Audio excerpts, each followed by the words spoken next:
what the social media role that I had previously was. It could have been, but I'll make sure that you have that once we do the pass. So don't worry about it. All right.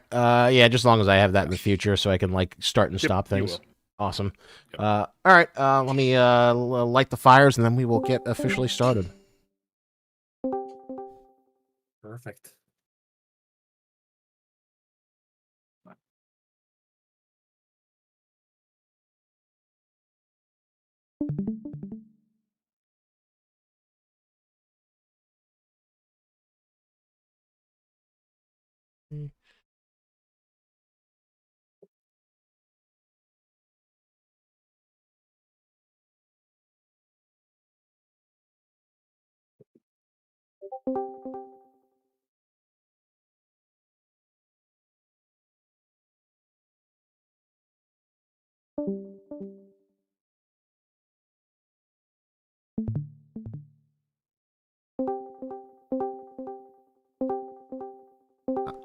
All right. Welcome to the Affray community event. We are here with Anders, who is about to do a animation showcase. How you doing, Anders? Hello, guys. Do you hear me well? Is everything working? I can see your screen. It looks good. We've got people coming in. So what have you got for us today? All lights are green. Very, very good. So basically today we will make one specific animation as part of a full set for the entire game. This time on the upcoming gun, the MP9. So basically what we have here is that every time we want to, pick up a gun for the first time or use the workbench in the game, we want to have a specific loading animation that we call the first equip, so to speak. So it's basically just an animation of putting the magazine into the weapon, or the bullets or whatever, closing the action, getting a cartridge into the chamber, and so on. Just like an animation that's supposed to be a little flavor animation. Very, very cool. It's very fun to do. We have, many more to do over the coming months. Basically just started this process a little while ago, got some few guns ready to go, and then, once everything is ready, it will be released into an update. I don't think in 0.15, but probably 0.16 or thereabouts. But yeah, basically just a lot of fun stuff for every gun that we have in the game. Sounds very cool. So, what program are we looking at here right now? So right now we're using Blender in version 4.2. Basically one of the more recent, if not the most recent version. Very good, easy to use, free software. I have some plugins installed for particular animation needs, like some certain things I can do with various like copy world space, for example, is a good one. Bunch of stuff that you basically can get and add into your version of Blender. So there's a bunch of animators out there using the same kind of thing, just modifying it to work for their needs. As you can see, we have... Yeah, sorry, no, go ahead. Very cool.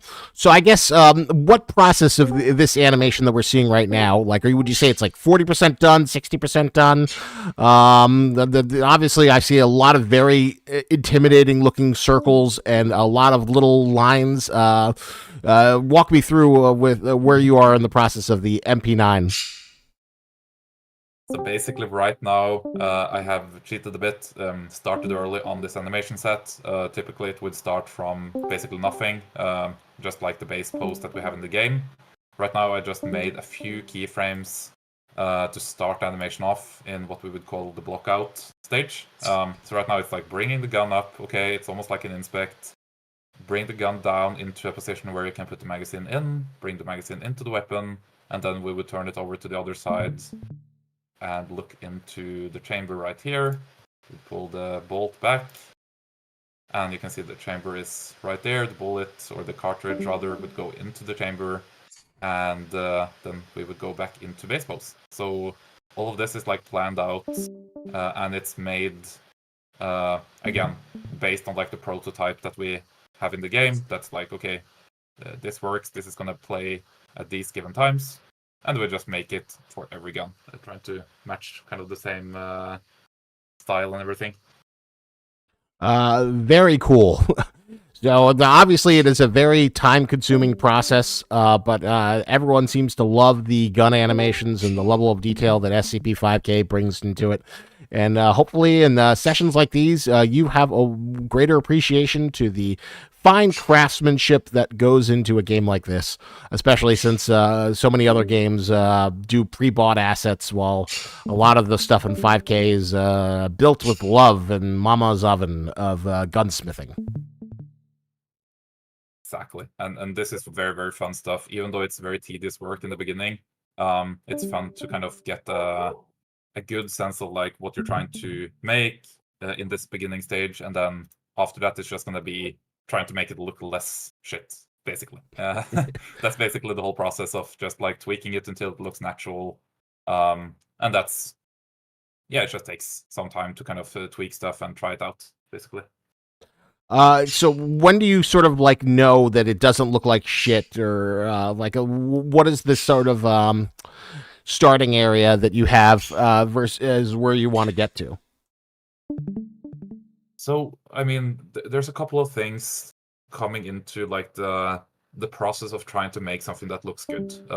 Very typically, when we talk about animation as a whole, we can do stuff that looks realistic. Okay, so that's, for example, that you do motion capture, where you have people actually do the motions, and it's literally the same exact thing as real life. Just, you know, the data that you transfer into the game takes that into, you know, like the process that we needed to be working with. So, okay, you have running, for example, that's literally running done by an actor. It couldn't be more exact, because obviously, like, when you run, and it's just like that looks correct.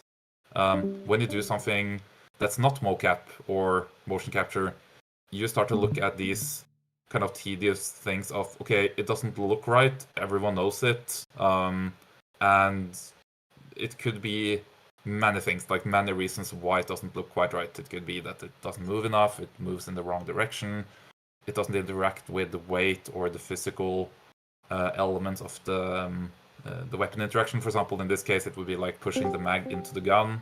Okay, sits right there, and then it goes either into the direction where you kind of push into the magazine with the gun, or it could go in the opposite direction, where it would actually go, you know, away from you. So you would literally take the same movement that we have there and then push it in some other direction and really make it like super. Yeah, for example, that is way too much, but we can still like see the gist of what's happening there. So okay, that's not really realistic in my eyes, and it doesn't quite look right, and I would need to tweak that until it does. So if I go back a few steps to where we had it before, right there, I think. Yeah, you can see that. Okay, now it moves in the other direction. It looks a little bit better, but it's also very stiff. So all of these things comes down to having a good eye for what looks natural. And you can use reference, you know, look at videos. You can preferably handle these firearms yourself in real life and try to kind of, you know, get a feel for how the interaction happens. And then finally, you just need to practice a whole bunch, which is where I'm currently at, where, you know, previous sets for SCP-5K, for example, has been remade and then remade again. And I still don't like a few of them. Like, it just doesn't look right to me. I don't know why. And I just need to practice more until I kind of see why it doesn't look right. So, yeah, it is a process. And I guess that is interesting. Like, no game has 100% realistic gun reloads.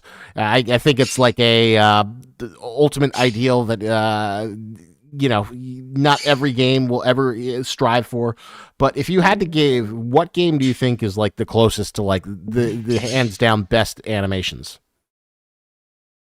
So that brings us into the discussion of exaggeration, you know, like making it look more real than real life. The typical example I bring up then is that Modern Warfare 19, 22, 24, or Modern Warfare 3 rather, you have these, they're basically they're not mocap. They look kind of realistic because they're not, like it doesn't look wrong in any aspect, but it also exaggerates certain things that wouldn't happen in like mocap. For example, if you just recorded yourself reloading a gun, that would literally be the perfect representation, right? And then when you look at it, even people just like filming themselves reloading weapons, it looks wrong. It looks stiff. It looks what is the term other animators have used?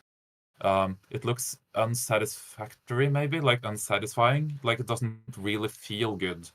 So that is where we really get into the area of, well, this is not necessarily real. It's more like an artistic style of just, make it feel good and make it feel powerful. There's a really good video from, I believe, the lead animator at the time at Infinity Ward that talks about exactly that, where it's like, well, they were looking at these animations from the previous Modern Warfare games and said, okay, they're good, but we need to push it further and make it feel super powerful, like it's super like aggressive actions and all that.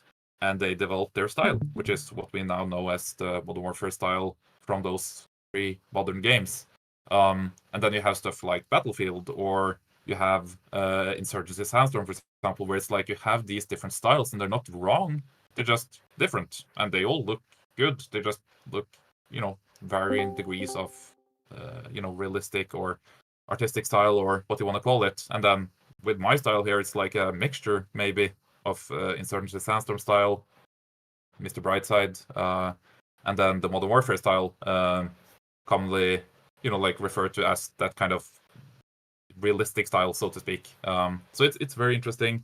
It's a very broad, kind of vague thing that no one really has put like good terms on yet, which is, exactly why I need to kind of ramble to get to the point where, yes, it is, for me, for example, Modern Warfare looks excellent, but I also want to kind of ask the questions and push the topic further to make even better animations, even, beyond what we have right now, and figure out why it looks good. Why doesn't everyone just do one thing and it looks amazing, like they do with mocap, right? That works, but it doesn't work on the guns for some reason. So, which brings a really interesting question, because like modern, the Call of Duty has not been considered to be like a realistic shooter franchise for a while. But it has the realm of realism in the sense that it has all these real life guns that have like super detailed animations. I guess, what would you say is like the makes something like 5K, which is supposed to be a little bit more sim oriented, from something that's like a pop shooter like Counter-Strike's also kind of sim, but I guess where does tactical simulation animations differ from something like Modern Warfare or any of the Call of Duties? So I think a lot of this comes down to the style of the game, like you say, where it's like the pacing. You have the stuff where you're trying to kind of emulate something, right? Where it's okay, is this person that you're controlling very trained? Is it a person that has no military training at all? Is there something in between there? Are we then talking about, is it fitting the rest of the style of the game? Like if you have really slow, tedious animations in, again, like in Insurgency Sandstorm, they're really good, but they're very slow and methodical. And when you then compare that to the Modern Warfare style, which is super quick and super aggressive, and it's like everything takes the least amount of time possible in these gun animations. At that point, when we're then seeing it in the context of the game, you can see that it actually does interact with, the movement of the player, the movement of generally everything in that world. And then in the end, it just comes down to having it all grounded in that world that you kind of perceive as, you're supposed to be immersed in that game. All of the animations have that function of like immersing you further. All of the creatures that you see, all of the creature animations that you see in 5K, for example, they have the same function of like they need to be grounded in the same pacing and the realism style that we try to achieve. So everything is connected in that sense. Certainly the gun animations need to kind of just be played in the context of the game, and that's how we in Affray kind of achieved our pacing. Like we tried to have Modern Warfare speed animations, and even though some could argue that it is realistic to have that speed, like yes, most really trained people can in fact reload their weapons quite fast. Personally, I can do like a 1 second reload on a pistol. Cool, okay, that's awesome. In the game we have like 3 second reloads on pistols, which is like, okay, that just felt right in some weird way. We tried both. That's kind of the pacing we landed on, and that's where, again, the whole world of SCP-5K dictates or kind of interacts with the gun animations. That's an interesting distinction, that like a trained professional can reload a gun in 1 second, but the flow of the game on SCP-5K is that reloading should feel deliberate. It should be like a tactical choice where the player is punished if they make a wrong choice, in terms of like shooting too much too quickly, and then they're being attacked by a zombie or SCP-3199. And if they don't reload, or if they do make a poor choice, then they lose a life or they get taken down. Exactly. So we're then talking about, again, when we're seeing a super quick reload, it depends on the context. Again, when you see it in Modern Warfare, it's like, yeah, that makes sense. The whole game feels like that. That's the purpose of that kind of style. In Sandstorm, again, coming back to that style, yes, it feels good. Like some could argue that it might be a little bit slow, and certainly in some combat scenarios where it's like you want it to be faster because you're really stressed and you want everything to kind of be ready on your demand. That's really the point of like trying to find that middle ground and see, okay, does it feel right? Like Gooms is writing in the text channel there, it is very true that when you're talking about a combat scenario, you shouldn't try to achieve super quick everything. Like you're gonna be stressed, that's gonna give you a lot of tension.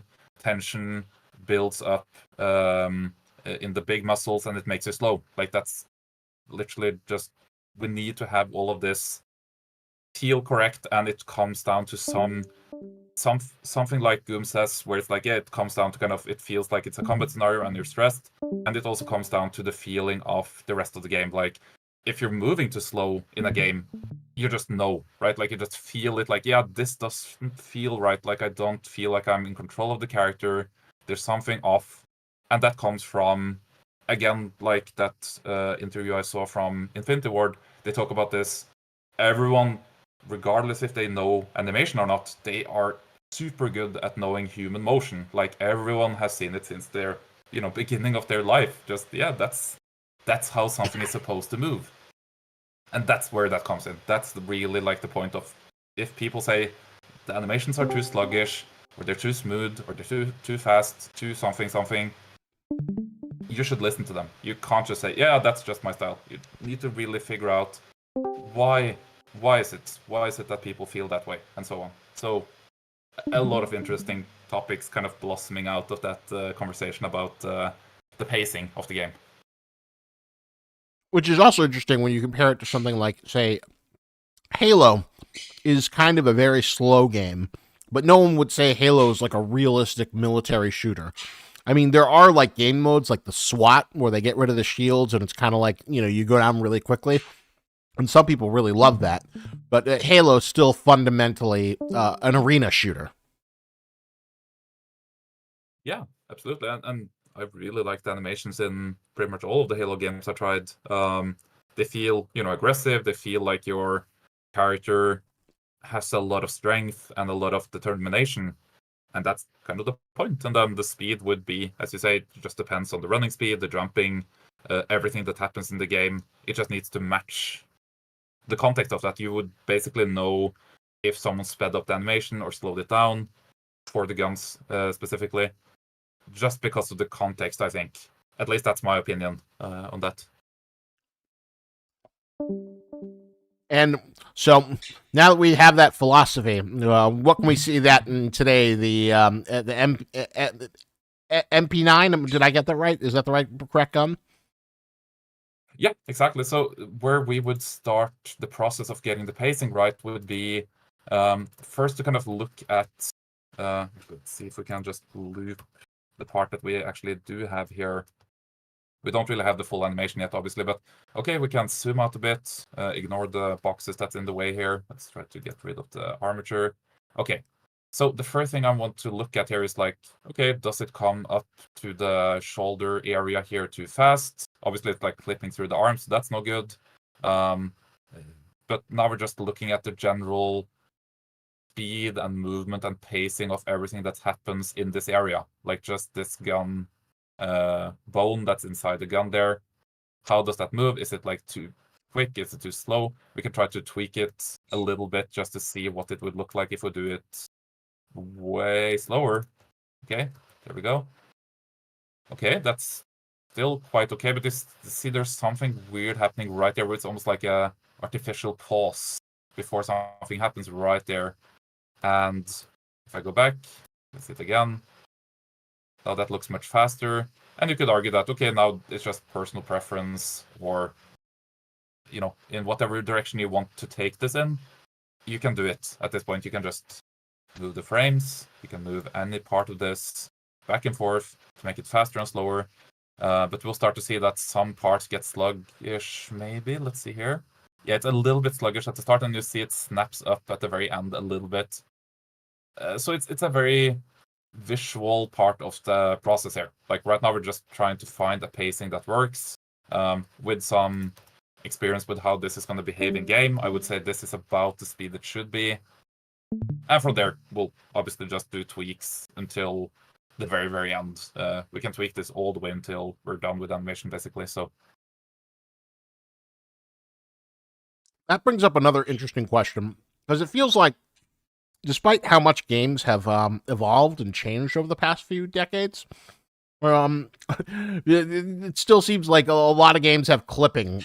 From now, you as a more technical person, I think the reason why is because like it would take so much processing power to make sure every object interacts with each other in like a firm environment that it would just kind of ruin people's hardware, and it would also ruin the experience to like have a game with no clipping.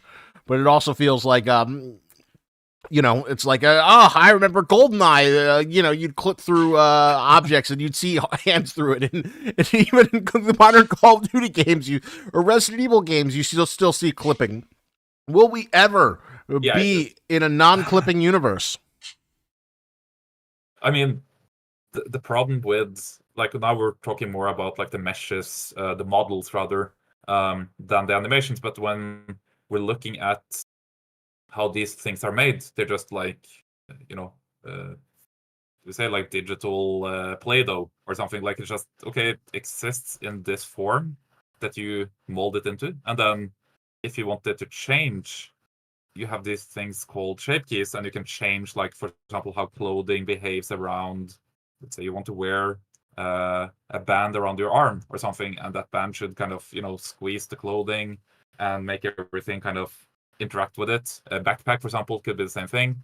And by that point, we're getting into, you know, like just a lot of shape keys and a lot of work to get every little scenario fixed, if that makes sense. So let's say that you have 100 shape keys for a piece of clothing based on like everything, you know, that you could attach to that clothing. A jacket, for example, is like now existing in 100 different Play-Doh forms.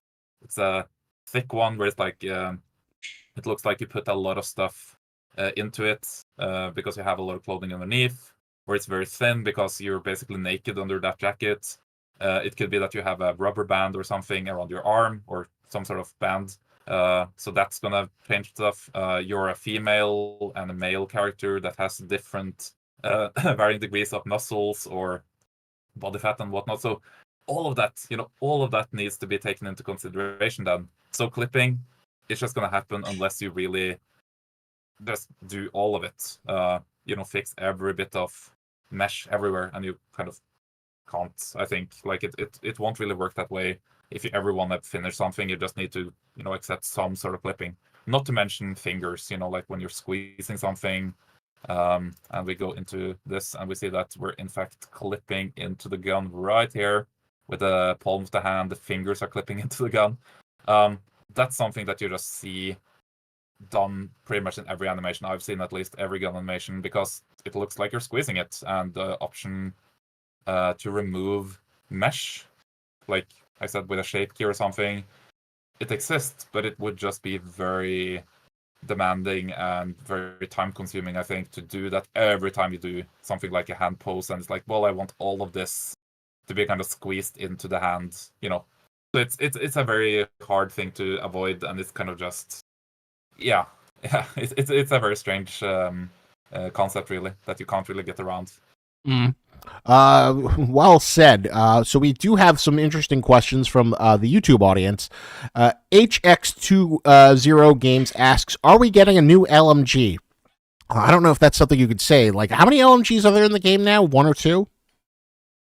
One. I can't really say because we don't really have that list open to the public, I believe. So I guess it would be under NDA, but I can say that like the system is there, and it would just be a matter of time, until either a mod comes out, someone makes it, and you can kind of make your own animations or tweak the ones we have. I imagine it's just the system is there. We have belt fed, in the game, so it's more so that it's just not a priority. Or other things. Obviously, now we're making another machine pistol or another SMG, rather. So that's, okay, that's cool, but it's also, like we would like to see more LMGs as well within the team. I personally would say, yes, absolutely. I would like to see 5 of them if I could, but it just depends on, the decisions made. So. Are they more difficult to animate reloading than regular weapons? Just because I don't know, every LMG is like really like weighty. Yeah, no, honestly, I think it's not necessarily more difficult. I did a mini-me for Beautiful Light, that other game that's coming out or is in early access right now, I think. That was very fun. Like, that was very similar to the LAMG we have in the game. Belt-fed, same kind of cartridge. And there's a lot of stuff going into trying, as I say, to make it look heavy. We also have something coming up, which is the GM6 Lynx, a very big kind of, bulk of an anti-material rifle, very, very heavy. All of that stuff is basically coming down to, again, the motions. If it looks too light, it typically means that, well, it moves too fast maybe, or it's too easy for the hand to kind of manipulate it. Maybe it needs to rotate more delayed. Like, if you pick up something heavy in your room, just anything really, right? A heavy backpack or something, and you try to kind of just pull it up very quickly, it's like, well, no. Your muscles are gonna, struggle, and it's gonna take some time until it actually accelerates upwards. All of that stuff is just like, the motions, even if you're not working on animations, like I said, you just know. You know if something looks heavy. There are certain things that you can do to emulate that. Modern Warfare, again, does it amazingly on their guns. When it's heavy, you see it's like very like slow, and it goes beyond the point of like, let's say that you want to lift this and make it look heavy. You would probably just take all of the up and down motions, and you would make it like very slow, very delayed, and then once it reaches the top, it would like dip down. This is not going to look very good. I think it's way too fast, but we can mess around with this to just make... Yeah, it really doesn't look good, but it would be something like this. We just make it very slow and try to kind of delay everything and make it feel kind of sluggish. Yeah, it really doesn't work just as I'm doing it there, but yeah, it would be some sort of tweak to, again, the movements, the rotations, all of that stuff to the gun, and you would have that in mind from the start, trying to make this look heavy, if that makes sense. This is obviously a light gun, so it would be kind of the opposite of what an LMG would be. We have a few questions in the YouTube chat as well from Rasputin, who says, "Hey man, love the team. Starting my own FPS animations and enjoying it. Just wondering what these squares are." So basically, those are there to help us see perspective. Kind of like if you're moving the head. Basically, if I do something like this, you can see that, yes, you see the gun, and it's almost like a VR game at that point, that you see something that moves and something is actually in the background helping you see that. So let's say that we had one of these other animations for this, reload or mag check, for example, is fine. That does have some sort of head animation. we can see that, yes, you see in fact that these squares move, and that's how I use basically like these cubes to see that there's head animation, because, okay, now there's head animation, and if I turn the head animation off, I don't really see much. Like, it's very hard to see that something is happening here. Turning it off and on, and you can kind of see the gun snapping a bit in the little window here. It's very hard to see because you don't really see anything in perspective. Like, the gun is too close to you and it moves by itself, so it's not really safe to say if it's the head or the gun moving. Well, if I turn this on, wow, now you can see there's no movement on the squares, and I turn it back on and you can see the movement. And that's how you kind of animate with the head as well. So you see that done. Like, this is not my trick. This is like every gun animator I know at least is using some sort of mesh in the background, like a square or a grid or something, just to help kind of visualize what's happening here. So that is what those mysterious 4 red blocks are for. He was also curious, asking, did you do animations for Beautiful Light too? Yeah, I'm currently doing it as well. More like I'm obviously not like a lead or anything down there. I'm just like a regular old worker. But I did the PP19, USP, Minimi, AKM. What else? I think that's it for now. Yeah, but it's basically just like that's where I kind of get my exercise, so to speak. Like, I obviously need to practice these skills a lot, and we don't do that many guns in 5K, so what am I gonna do? I really enjoy doing guns, so I really need to practice. So that's where I kind of get that extra practice in. Alec Juan Kenobi says, gotta run to my morning calls. Anders, thank you for sharing your wisdom and your expertise and your dulcet vocal tones, you stud. Oh, love you, Alec. Alec is my friend from the ISMC days. We used to work together. Great guy. That's so sweet. He was a fellow coworker. I didn't realize that you guys had history, but that's always sweet to see the people come support each other for their work, especially in the ever so chaotic game industry, which is going through a very interesting state of upheaval right now. Which means we love the fact that you guys are so dedicated, and thank you all for the support of keeping Affray afloat as we march steadily towards the update that shall not be named, but you all know is coming. Exactly. Thank you so much, everyone. And it's really, at this point, trying to make the best possible game we can. Obviously, everything that's happening with like the update coming up, we're trying our very best to make everything feel better, play better, perform better, and just anything we can do to basically make everything improved. On the animation side, I'm very excited to show you some of these new creature animations coming up. The team has been working very hard on those. The gun stuff obviously is very fun. And then in the future now we'll also see improved mocap stuff for the humans. We'll see better third-person animations finally for like the knife, all of the melee stuff. No more of that kind of arms clipping into the head bullshit. Like, there's a bunch of weird stuff happening there, all due to the system we use right now. So expect good things, basically. Zaka Sinji asks, a question not related to guns, but is it possible to have operatives from the GOC's Council of 108? An example will be the Knights of Templar. That's a good question. I can't confirm or deny if they're going to be there, but I will say if they don't wind up coming in, you can add the Knights Templar from the Council of 08 for the GOC once we have Steam modding support. Is Steam modding support available in the next update? I don't think so, but it is on the trajectory of things that we are going to have. So I look forward to you being able to go wild, add in as many SCPs as you want. Now we have a gun question, so this takes priority. M. Nikan asks, do you plan on redoing some stuff for the shotguns as well as where the operator uses their left hand to load the shells instead of flipping it over? Also, your work on S&W 500 was really good. Oh, appreciate that.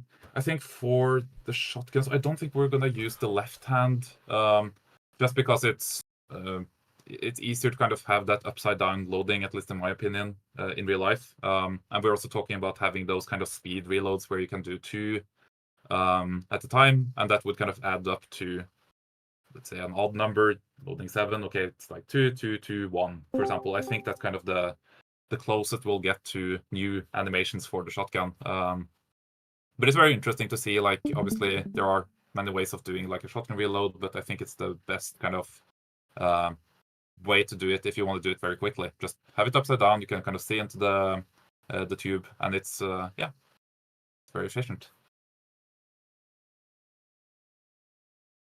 So there are plans for the shotgun. Fantastic.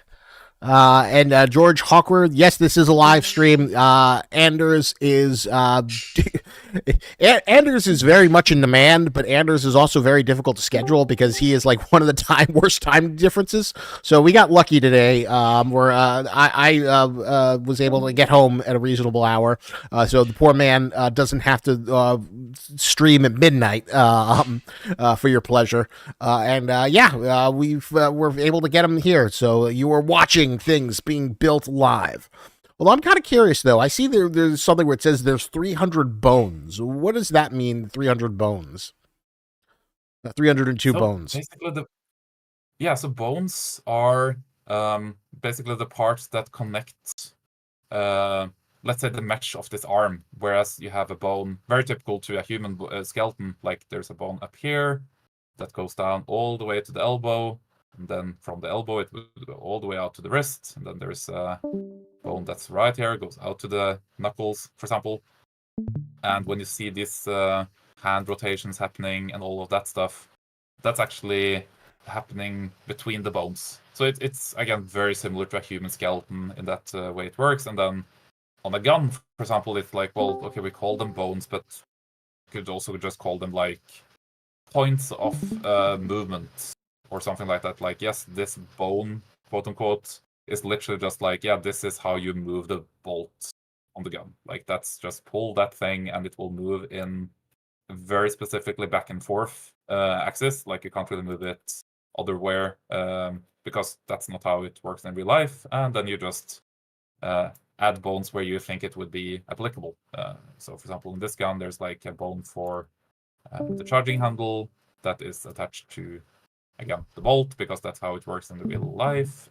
There's bones for the cartridges, so that you can actually move those into the chamber. And also in the game, we have the system of hiding and showing bullets. So it's like if you have one bullet left in your magazine, you see one bullet in the magazine, because the game understands that, yes, you are supposed to have one, will hide the 29 something other bones, again, like 1, 2, 3, 4, all the way up, and will only show you the bullet _00, for example. So they have a function everywhere, and they're just there to help you, like you're moving bones, basically, when you're animating. Moving them, rotating them, and so on. So bones are just like any interacting thing. It's not like there's like how many bones are in the human body? Like 206. What's that famous Terminator quote where like Sarah Connor's like, there are 206 bones in the human body, and I'm gonna break them. Exactly, yeah, something like that, where it's like if you go into our human character, for example, we don't really have all of those bones, but we have enough bones that we can do most major, rotations on the fingers and all that. They need to be set up correctly.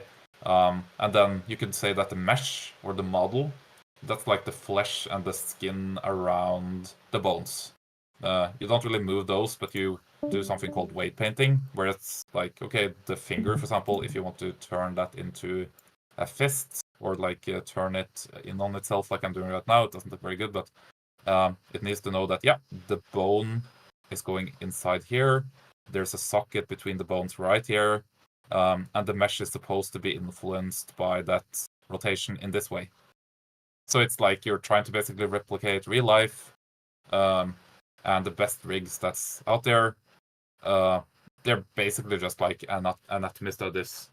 If you really get like the best human rig, it would be literally, as you say, 200 and something bones, and then have the flesh around it be perfectly modeled and interacting with those bones exactly how it would be in real life. Like, that's the ultimate kind of rig that you could have, basically. But we have not achieved that. No game is like, we want the perfect. Well, I guess Rockstar Games always has like very realistic animations. In some ways, to their detriment. Like, because I hate. I had a hard time getting into Red Dead Redemption 2 just because like all the animations feel very sloggy and like it feels like you get tripped over and things. It almost feels a little too grounded. Exactly. They have their own system as well. Whereas what we typically do in games is that you're not really getting influenced by physics or physical interaction, like getting run over by a horse or something. And it's like, well, now you're a ragdoll and you're not really in control of the character anymore, like you say. And it feels like you're a buffoon kind of just stumbling around because, most other games just give you kind of this sensation of having... again, you have all the bones and all the stuff you need, but you don't really get, ragdolled into this kind of mess every time something happens. You're more in control of the character than that. So, yeah, it's a very interesting concept. I don't remember the name of the system, but they have used this since, I believe, GTA 4. I might be wrong on that, but I think it was GTA 4 that kind of used that first, and then it just, continued on. Yeah, they've been considering we only get like a Rockstar game once a decade. They're like Cthulhu, where like they'll bless us with like what was it, like the end of last decade we got GTA 5, and then we got Red Dead Redemption 2, and then maybe at the midpoint of this decade we'll get GTA 6. Nolan asks, question for, I'm guessing this probably isn't a possibility, but will there be plans at some point to add SCP-096?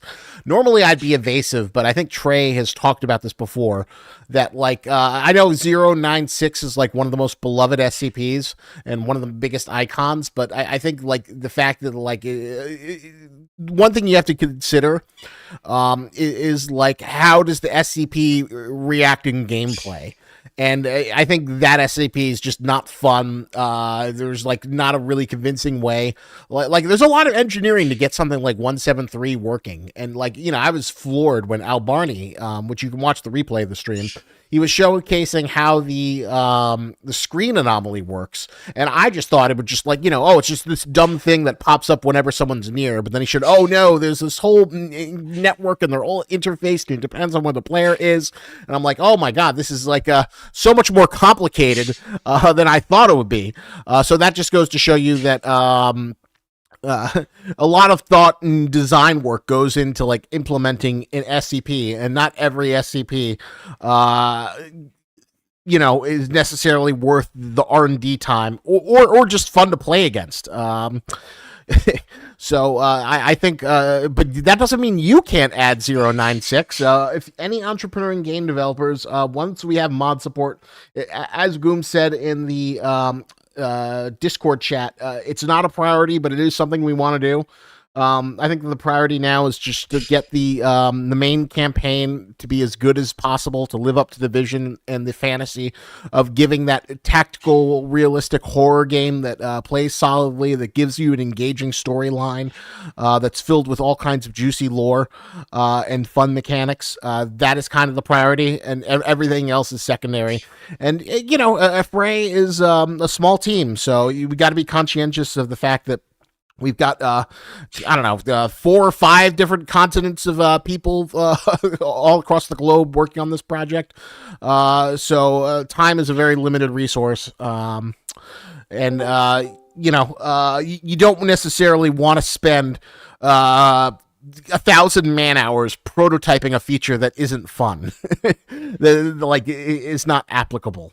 Because you have, there are idea people, and then there are people who actually make it work. Anders is one of those people who makes it work. As you can see here, him shifting each little millimeter of the gun animation. And then there are people like, oh man, it'd be awesome, super SCP gun where you stick your hand in it and then you go into a portal and then you get some juice and then you can throw the juice at the gun. And all that takes time. But as always, we love hearing your guys' enthusiasm and your curiosity. Um, Respupin asks, have you done any animations for the Stalker games, like gun reanimations or stuff like that? No.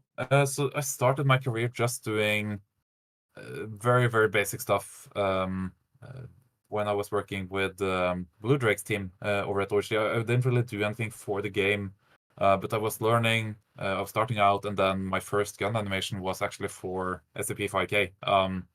I believe it was was it the Mark 18 maybe, or AK? I think it was the AK actually, way, way back now, or like 2-3 years, not 3 years, it was probably. And at that point, yeah, I was already like just working in a fray and didn't really want to work.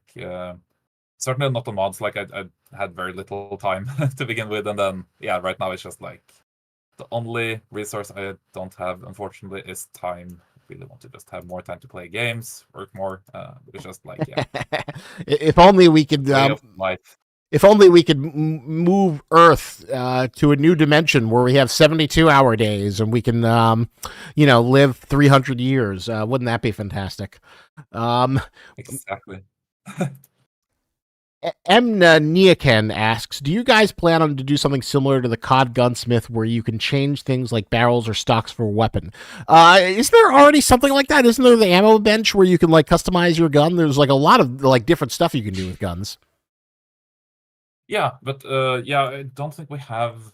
Like I said, we have customization of like optics, foregrips, suppressors, muzzle devices basically, and what do you call them, like side rails we call them, but it's basically just like lights and lasers.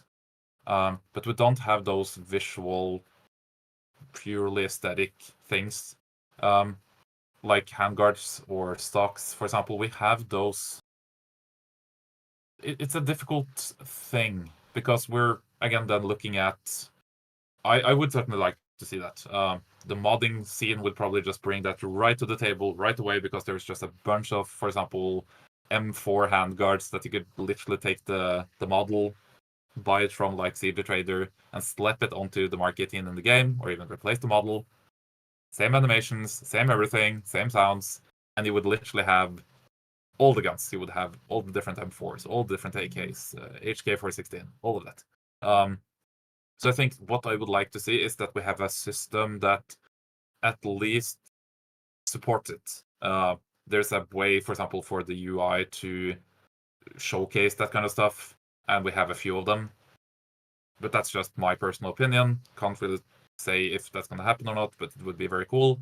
And I think that would be the best way, just having the system for it, but not really spending, like you said, Isaac, we can't really spend resources willy-nilly. We need to kind of divert them into the things that matter, again, with the gameplay, more so than just like fancy gun stocks or whatnot.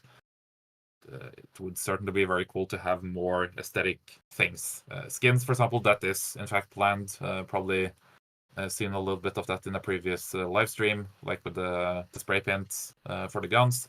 So all of that would kind of be in the same boat of like, yeah, it would be really cool. Maybe, hopefully, and it would be a purely aesthetic thing at that point. Like, wouldn't really affect anything, I think. Well said.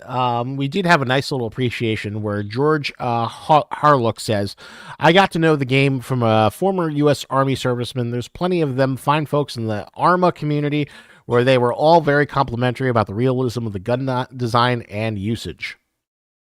And also, do you guys... I appreciate that. George Harlook says, do you guys shoot a lot? How do you know so much about them? Well, you do. There was like at the GDC 2024, a lot of the Fray team got to meet for the first time. And I think you and several other members of the Fray team went to go to the firearms. Exactly. Very, very good time. And yeah, personally, I do shoot quite a bit. Shoot many times a week in IPSC, like shooting for PCC, pistol. Did a little bit of rifle shooting, and also just like recreational shooting. Obviously, trying different firearms from friends, and just have a keen interest in that kind of stuff. So I do, and a kind of gun related hobby I can have. You know, I did airsoft, obviously. I did, competition shooting, like I said. I do certain amounts of like collecting and like trying different things, selling and buying.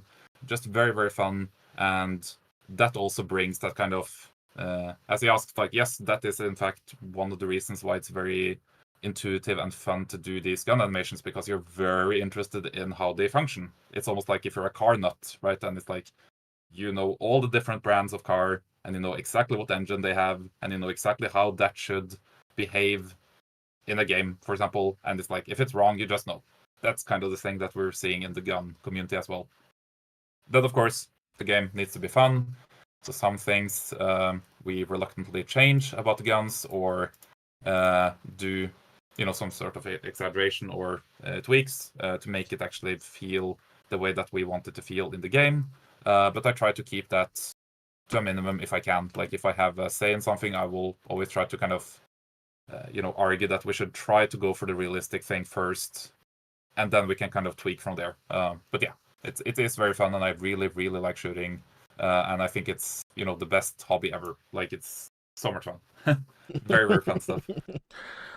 Shooting things is a lot of fun. I need to at some point go to a shooting range myself, so I can have the honor of seeing what a live firing weapon is, because it seems like it's a lot of fun to just kind of cut loose, let your action fantasy go wild.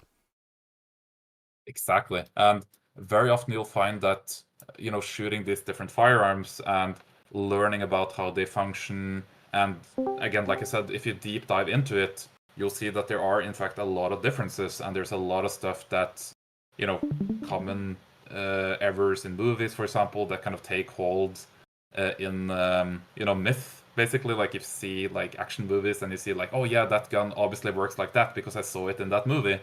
Well, maybe not. Maybe you should actually check it out yourself and figure it out how it actually works, or how does recoil work? How does, jamming, like malfunctions of gun, usually occur?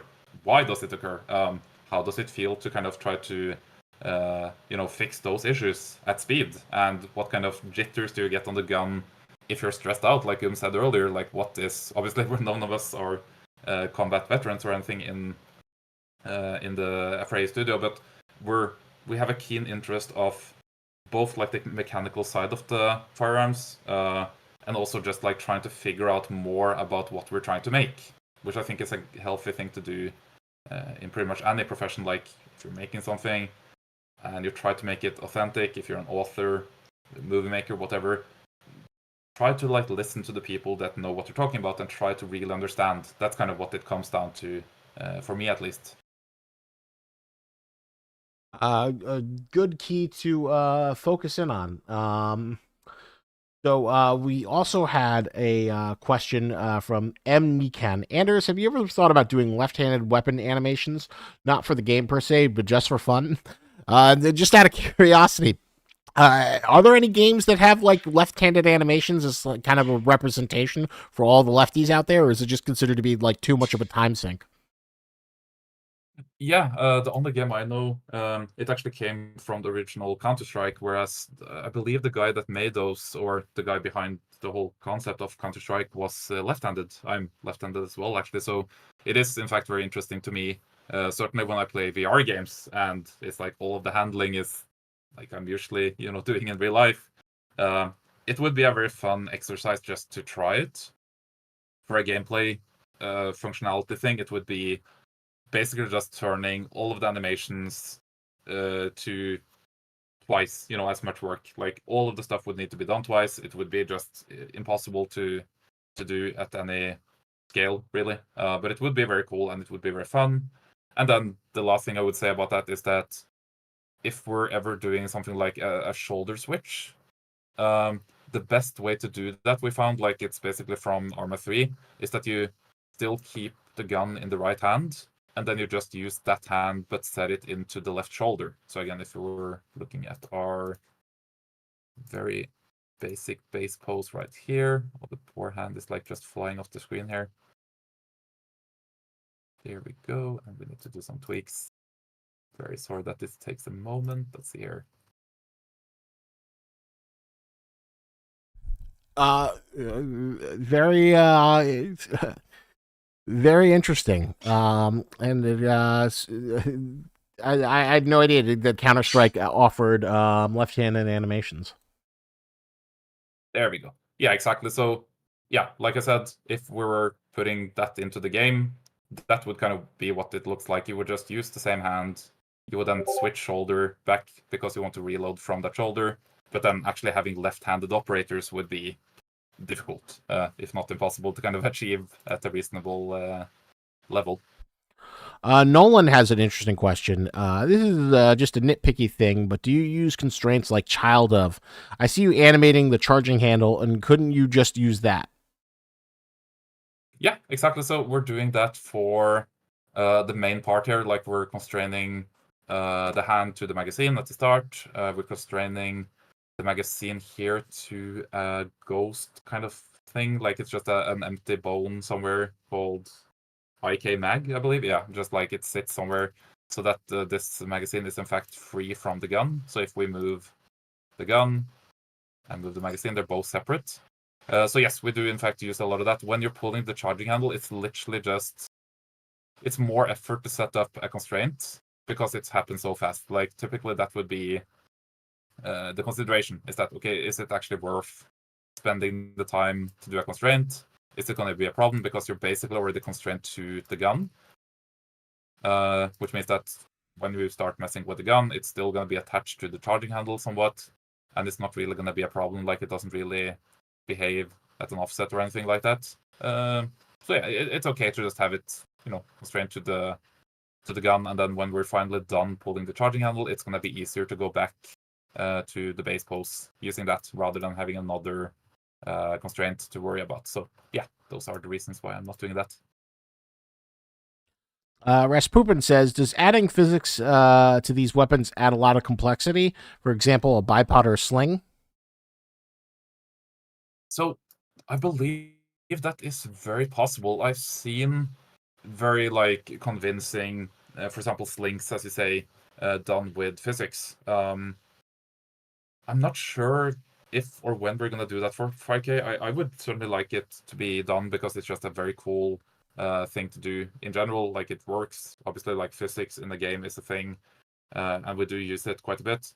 But for now, we have some hand-keyed kind of sling mount wiggles or belt wiggles on the LMGs, for example, just to get it started, and then from there it would be, as you say, adding physics to those things and trying to make it feel, interactable, kind of when you're jumping or running or whatever.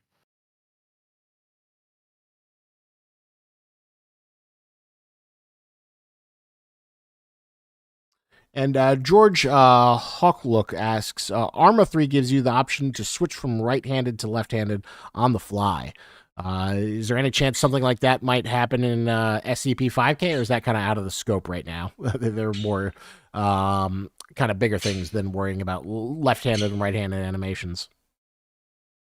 Yeah, exactly, and that's actually the well, not wrong assumption that it is in fact left-handed, but like I said, it's basically right-handed use of the gun, but you put it into your left shoulder for CQB purposes, again, because when you have a big-ass torso like this operator, having it in the shoulder means that all of this body right on this side is going to be exposed when you come around the corner. And therefore, you just use the same hand. We'll do a very quick setup again, because we have the base pose right here. So this is what it would look like when you're in the right shoulder. And then obviously you would just do, again, what Arma is doing right there and make a custom pose for that.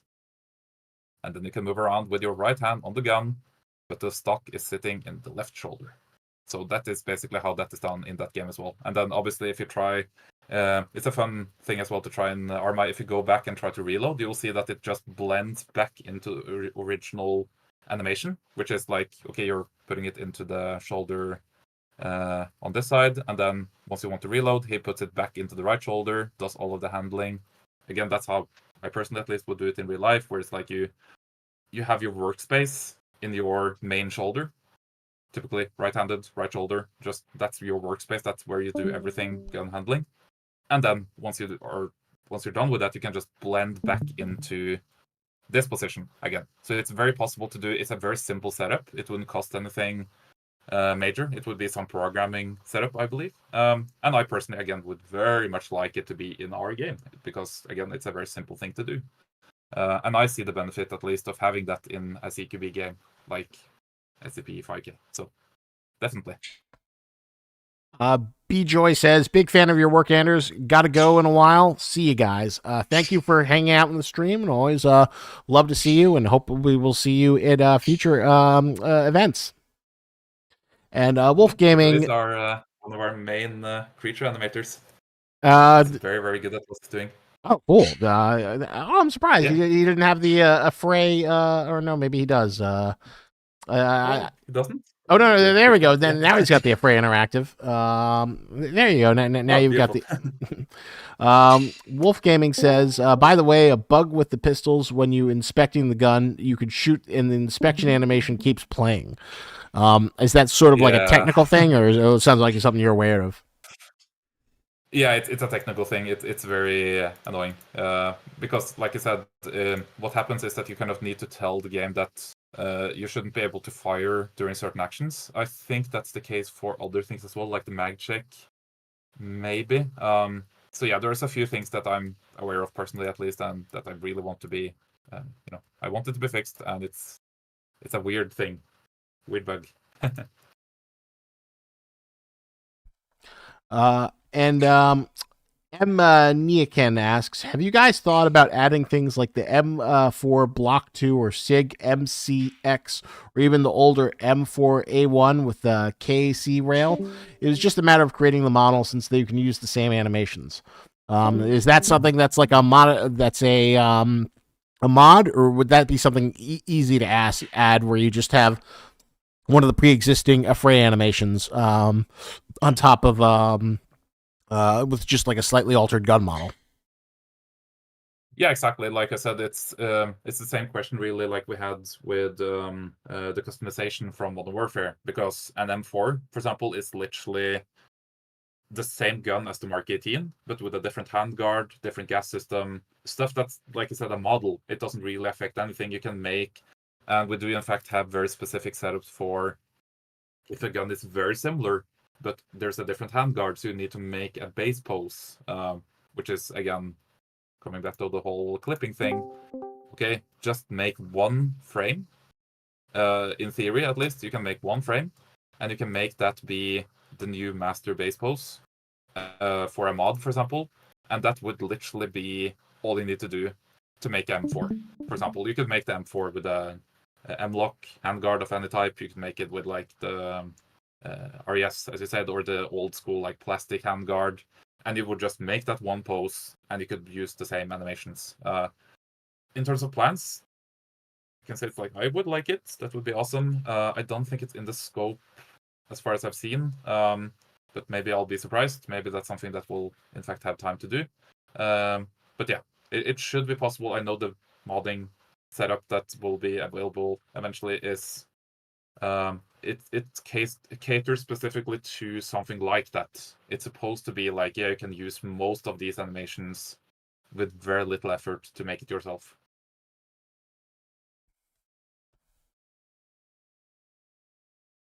Well, another reason to look forward to the eventual mod support that will be coming at some point in the not too distant future. And then you can have all the guns. It'll be like Smash Brothers. Who's here? Oh, it's the AK Kalashnikov 47. Anders, I'm sure you remember those Smash Brothers promo videos where it's like, everyone is here for Smash Brothers Ultimate. Exactly. That'd be awesome. What game at this point has the most guns on record? Is it like one of the Call of Duties, or is it Counter-Strike? Is there a game that has like just the most firearms? What about the horseshoes and hand grenades? Hot dogs, horseshoes, hand grenades. Isn't that quite? I don't remember how many, but it's like a lot of guns in that game. And that would be, if you just count the guns that's in the game by default, obviously, like Arma, for example, there's like how many, like 10,000 mods or something, like insane numbers of like modded guns that I guess would count. But yeah.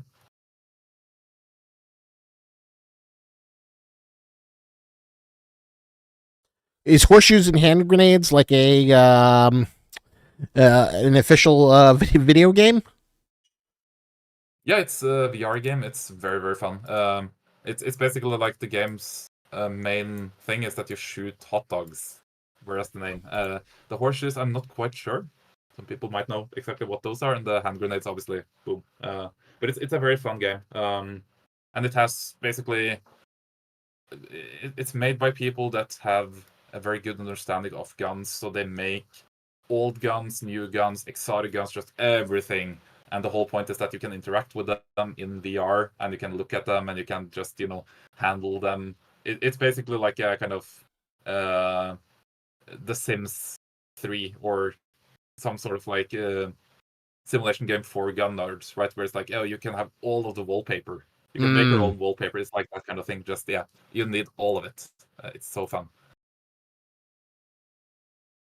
Yeah, I'll have to look into that. But the game is like just like a giant shooting gallery where you like shoot hot dogs, but you've got every single gun in there. Yeah, basically. And also like the hot dogs shoot back, so it's a fun experience. It's a very good game.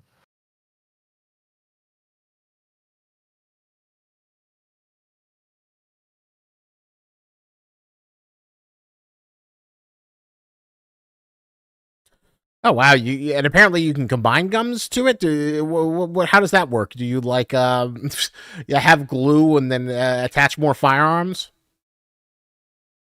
I personally haven't played it enough to actually have tried that. But here we need to listen to the community. I think like that sounds awesome.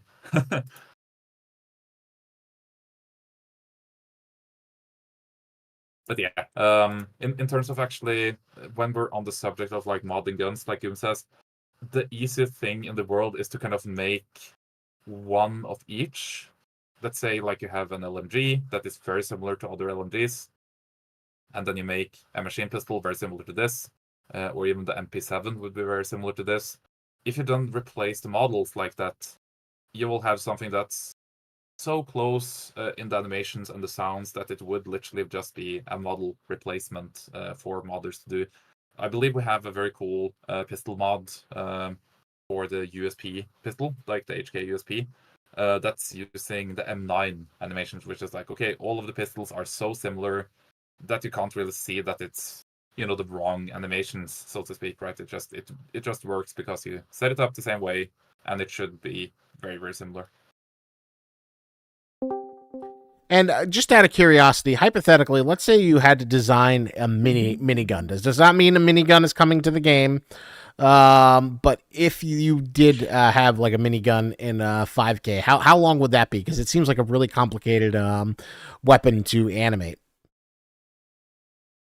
Yeah, so a minigun, I mean, the only thing I could imagine a minigun or like the M2 Browning or a Dushka or something like that would be on a tripod, like mounted somewhere, and it's there for just like fighting statically something, right? Like it wouldn't be something that you carry around, certainly.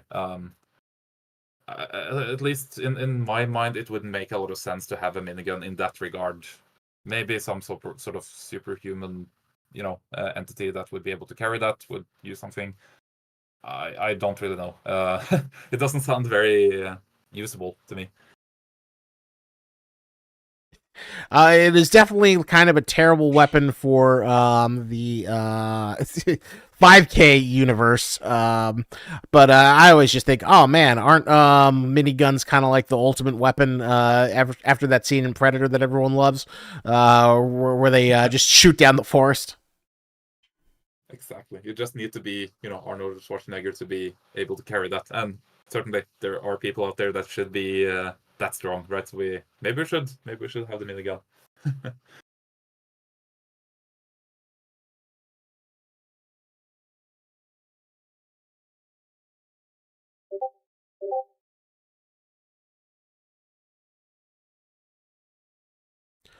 Tanuki has an interesting question. Is there any reason the reload animations are the way they are? For example, on the pistol, why not hit the slide release at the same time the magazine goes in? It's much faster. Or the SG553, why not just hit the bolt release on it? Yeah, to speak to those specifically, like there are quite a few of those animations really, like other guns that do that. Like, yeah, for example, turning over the MP7 or even using the slide release on the 5.7 and actually looking into the chamber. You could argue a couple of things, like my friends from the Norwegian Army, for example, say that, yeah, they always do like a chamber check before they reload to make sure there's no malfunction, and then they do it afterwards as well, or even look into the chamber while pushing the slide release. So that's like semi-realistic. But I think it comes down to, at the time when we made it, it was like a stylistic choice. That's really the best answer to it. So when the only times I made like pistol animation, I think maybe for the M9, and even then it's like delayed beyond belief. Like I can do it way faster myself. I think it's just like it depends on like the stylistic choice and what I basically was told at the time. Like, yeah, we want to have this more in like a slow, methodical kind of style rather than be the most efficient way. You can see it on the marketing as well, just like stuff on top of my head. That basically does something that is like, well, wouldn't it just be faster to do this kind of argument? And I do certainly agree that yes, it would be way faster to do certain things. And then for the SG, it's a very interesting topic because most, if not all, the AK magazines that gun can use, with the exception of a few of those Czech-made magazines, they don't have a bolt hold open in that magazine. So there's like literally, for the first point is that, well, the actual SG553R, which is the AK variant, doesn't have a mag release. No, the slide release, or the bolt release rather. To begin with, we just made it that way because we have the same model, and it shares the model between the two calibers. So it's there, but it's just not functioning. And then it wouldn't actually function if it was there because the magazine doesn't have that functionality. So it just, yeah, you need to pull it. It does use it on the 556 version though. That's using the bolt release.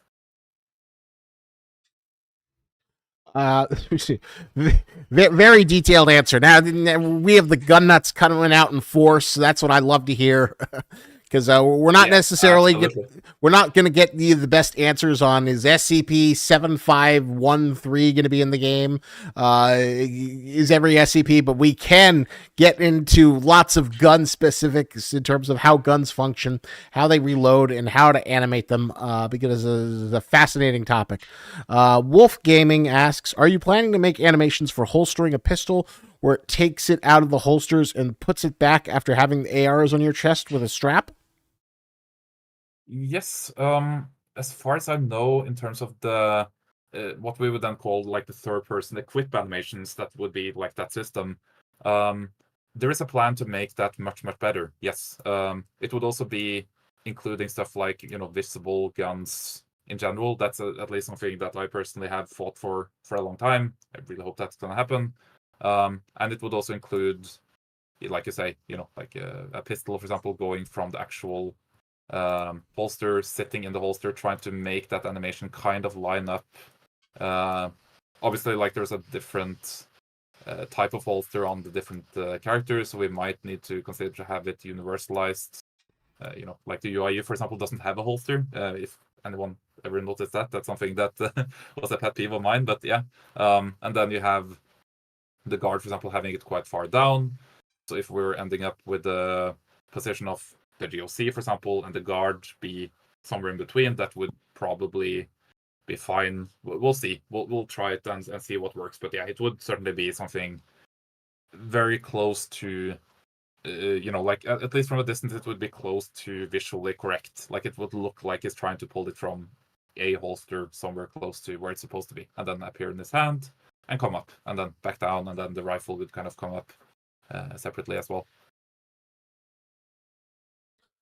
George Hawk says, need to scoot. Thanks for all the answers. Regards from Bonnie, Scotland. Pop over for a pint on to see you in Discord.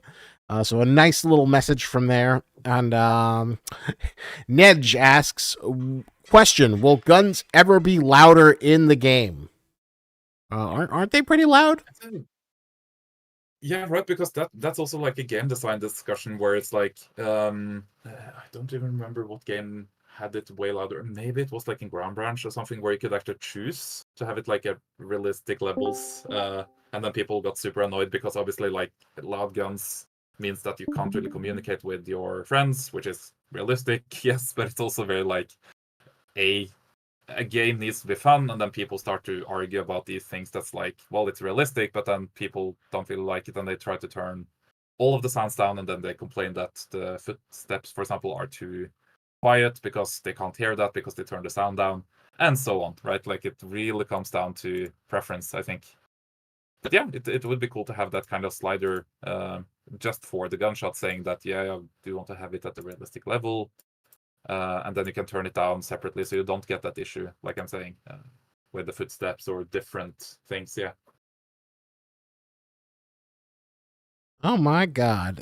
Just an interesting piece of news for the social media world. Apparently, YouTube is going to allow shorts to be up to 3 minutes long. I guess they want to compete with TikTok, and TikTok allows longer videos. So now in the vertical format short war, YouTube is allowing you to do more longer stuff, which is very interesting to someone like me who pays attention to shorts. Maybe not so much interesting to you. Yeah, no, absolutely. Yeah, the ever expanding social media wars.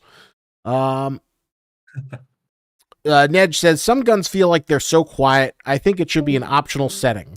I always thought the guns Yeah, were right. really loud. Is it just because like some of them have suppressors and whatnot, or some of them are kind of like a little bit more muted? Yeah, maybe both. I know for a fact that during like the new updates that are coming, we are tweaking all of the stuff and they're changing the way that the sounds are functioning. So all of that stuff will change and be, susceptible to change over time now. But yeah, I do agree on some guns, like it's too quiet, too loud, too sharp, too muffled, like all of that stuff. Yes, absolutely. Like it depends on personal preference, headphones, speakers, whatever. But yeah, it's certainly something that would be nice to have an option for, like globally saying I don't want to have loud gunshots, or just tweaking all of them to be, at a certain level. But I think we'll always have people like not really liking that particular mix or something. Like it won't really be perfect for everyone. It will always be like this kind of, oh, I wish it was like that instead.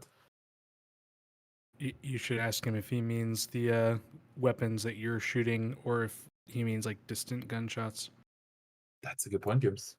Because there is an issue right now with the audio occlusion and distant gunshots. It's something I've noticed and I brought up internally. Oh, I see. Um, Okay, so is that who asked the question?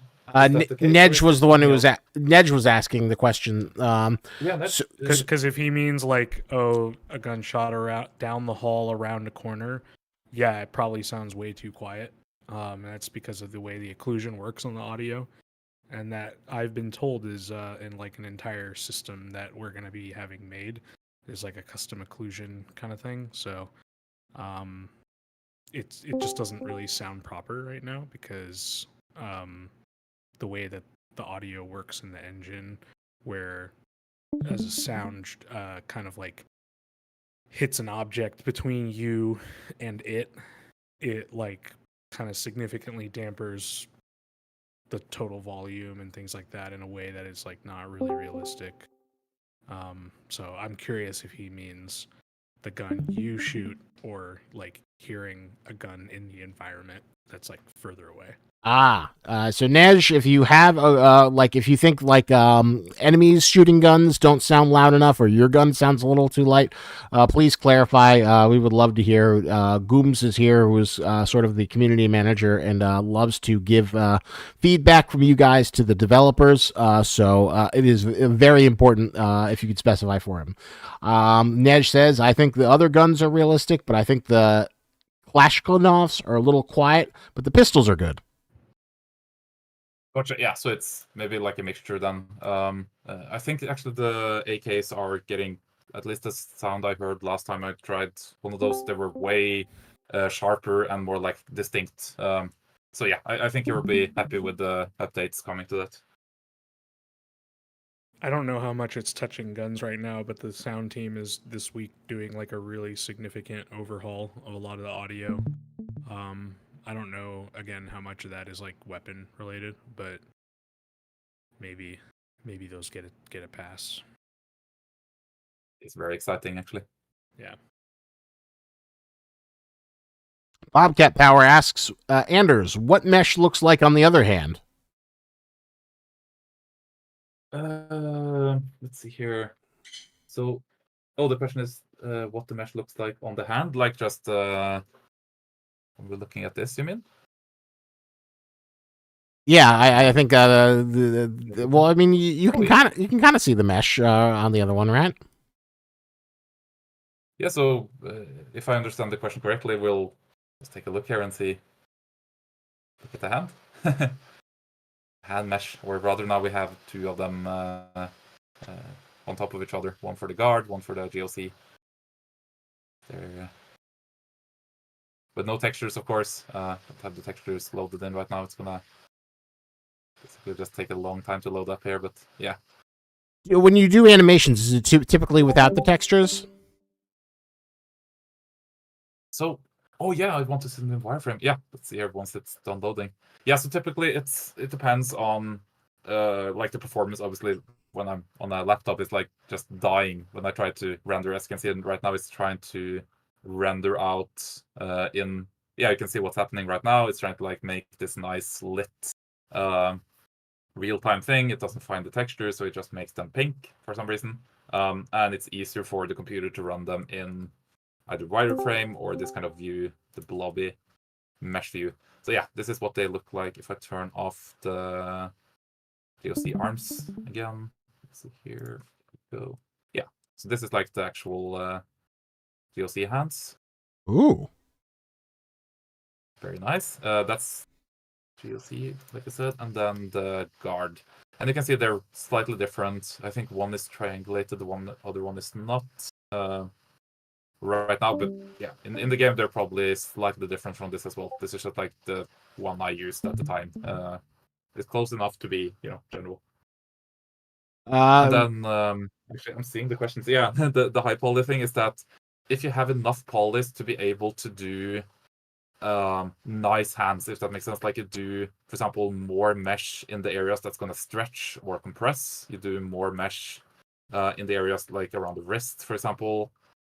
That's going to make everything look much nicer when you start to mess with things in the animation, basically just like moving bones, rotating stuff, because all of this mesh needs to be weight pented to the bone, like we said, and it needs to be at a certain capacity of stretching and compressing, basically. So for first-person arms, we have actually had a rework not too long ago, maybe like half a year ago, when you guys probably saw that we got around the GOC arms, I think it was at that time.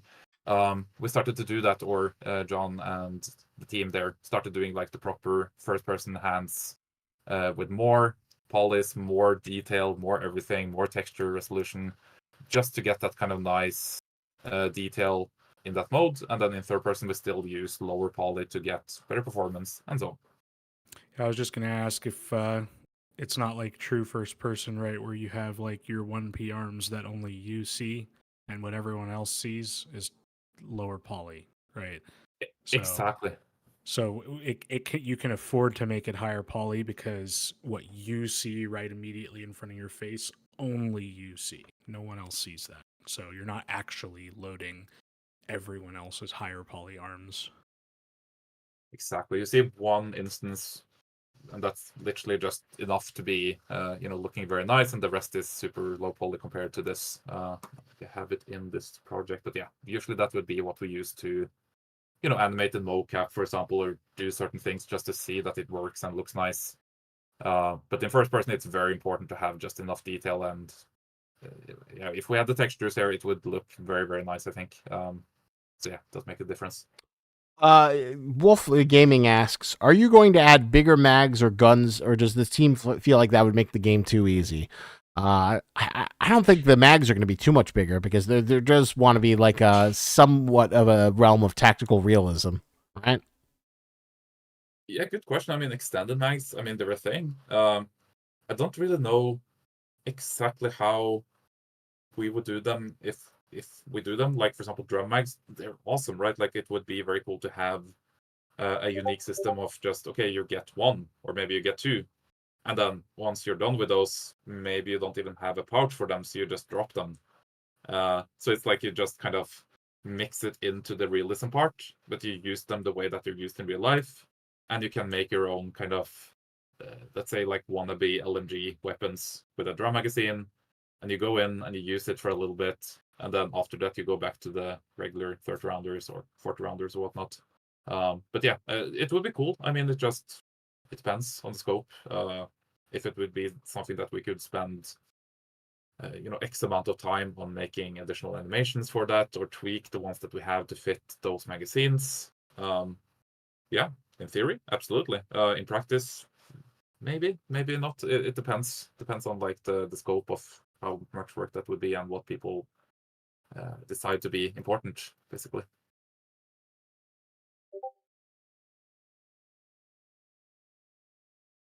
Uh, Ned asks, will there ever be easier to defeat armored enemies with bigger calibers, and there will ever be a damage rebuff depending on the caliber and the part of the body where the NPC gets shot? So that's interesting. I think it's almost like a juggernaut style of enemy that you see in Call of Duty. I don't think that there's a plan for that. Of like a super SCP guard who is like army that like reflects bullets. It's an interesting gameplay idea, although I don't know if it necessarily fits in with the aesthetic of SCP-5K. No, I mean, right now we have that kind of more or less basic health system where it's like, yeah, the bullet is somewhat calculated. I don't think it's quite as calculated as we wanted, but it's basically velocity, mass, some other things that is in the code, and then the damage depends then on if you hit a certain body part. I believe that's like basically just like, yeah, headshots do more damage, or even one shot, one kill kind of thing. And then after that, it would be more intricate, as you say, like, okay, an enemy that has more armor, does that just mean that he has more health? Because that's gonna kind of feel weird. And yeah, it really depends on then, like bigger SCPs, for example. Is that a fun exercise to just dump 100 rounds into that every time you need to fight it? Or is it just tedious? Would it be better to have like, certain body parts you need to hit in order to kill it, and then other body parts it doesn't really do damage? Many questions, many intricacies of how would that actually be fun, I think. And then it would come down to stuff like, so earlier asking about like the armor stuff. Yeah, would that be fun? Would that be like Tarko, where it's like you have to shoot the legs all of a sudden? Or would it be like you have to have certain type of ammo that you only get in certain parts of the game, so you need to keep that ammo on hand and change to it? So many questions, so many things that could be very cool, but it's very hard for me to answer at this time. Basically, just, yeah, I like the idea, and I really like to see where that would lead, maybe, but it's not really safe to say what that would be like right now. Well, it does bring. Just out of curiosity, are juggernaut suits like a real thing in the real life military, or is that just kind of like a fantasy that you could wear like a bomb disposal suit and then just walk in like an impervious badass? I mean, I would like to share this question with Guns as well. Like, Guns, if we're talking about armor, right? Like, I think we have discussed this before as well, but Yeah. it's really a thing about the ammo that you use. Like, if you shoot someone with the wrong ammo, are not going to kill them if they have armor. You're not just going to all of a sudden break that steel plate. Yeah, If you well, shoot it 10 times. like you're not gonna see like crazy. I mean, armor like that exists, but you're not gonna usually see stuff like that. Um, a lot of the times you're talking about a plate carrier where there's a front plate and a back plate, and some guys I know are like, I don't even take a back plate, because it's like it's heavy and they're not expecting to get shot in the back. It depends on the time and context, I suppose, in the military and all of that. I don't think it's for like the UIU operators. I mean, they're already wearing. I honestly haven't looked at the model in a while, but I assume it's like something like an AVS or something with just a front plate and a rear plate. And that's pretty much the extent of it. As for ammo types, yeah, I mean, you're gonna have, there's potentially lots of different ammo types that you could be shooting, and that will impact how your armor works or what kind of damage is going to be applied. And I've spoken with some of the guys on the team about that.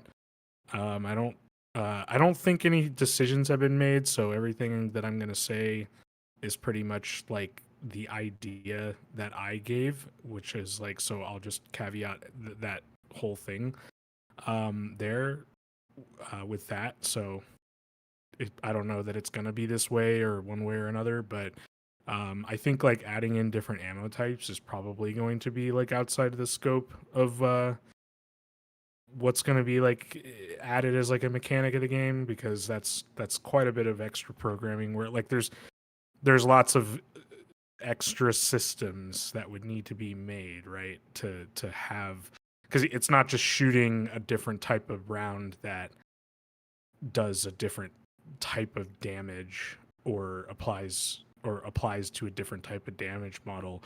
You have to think about all of the systems that would need to be made to support that, like being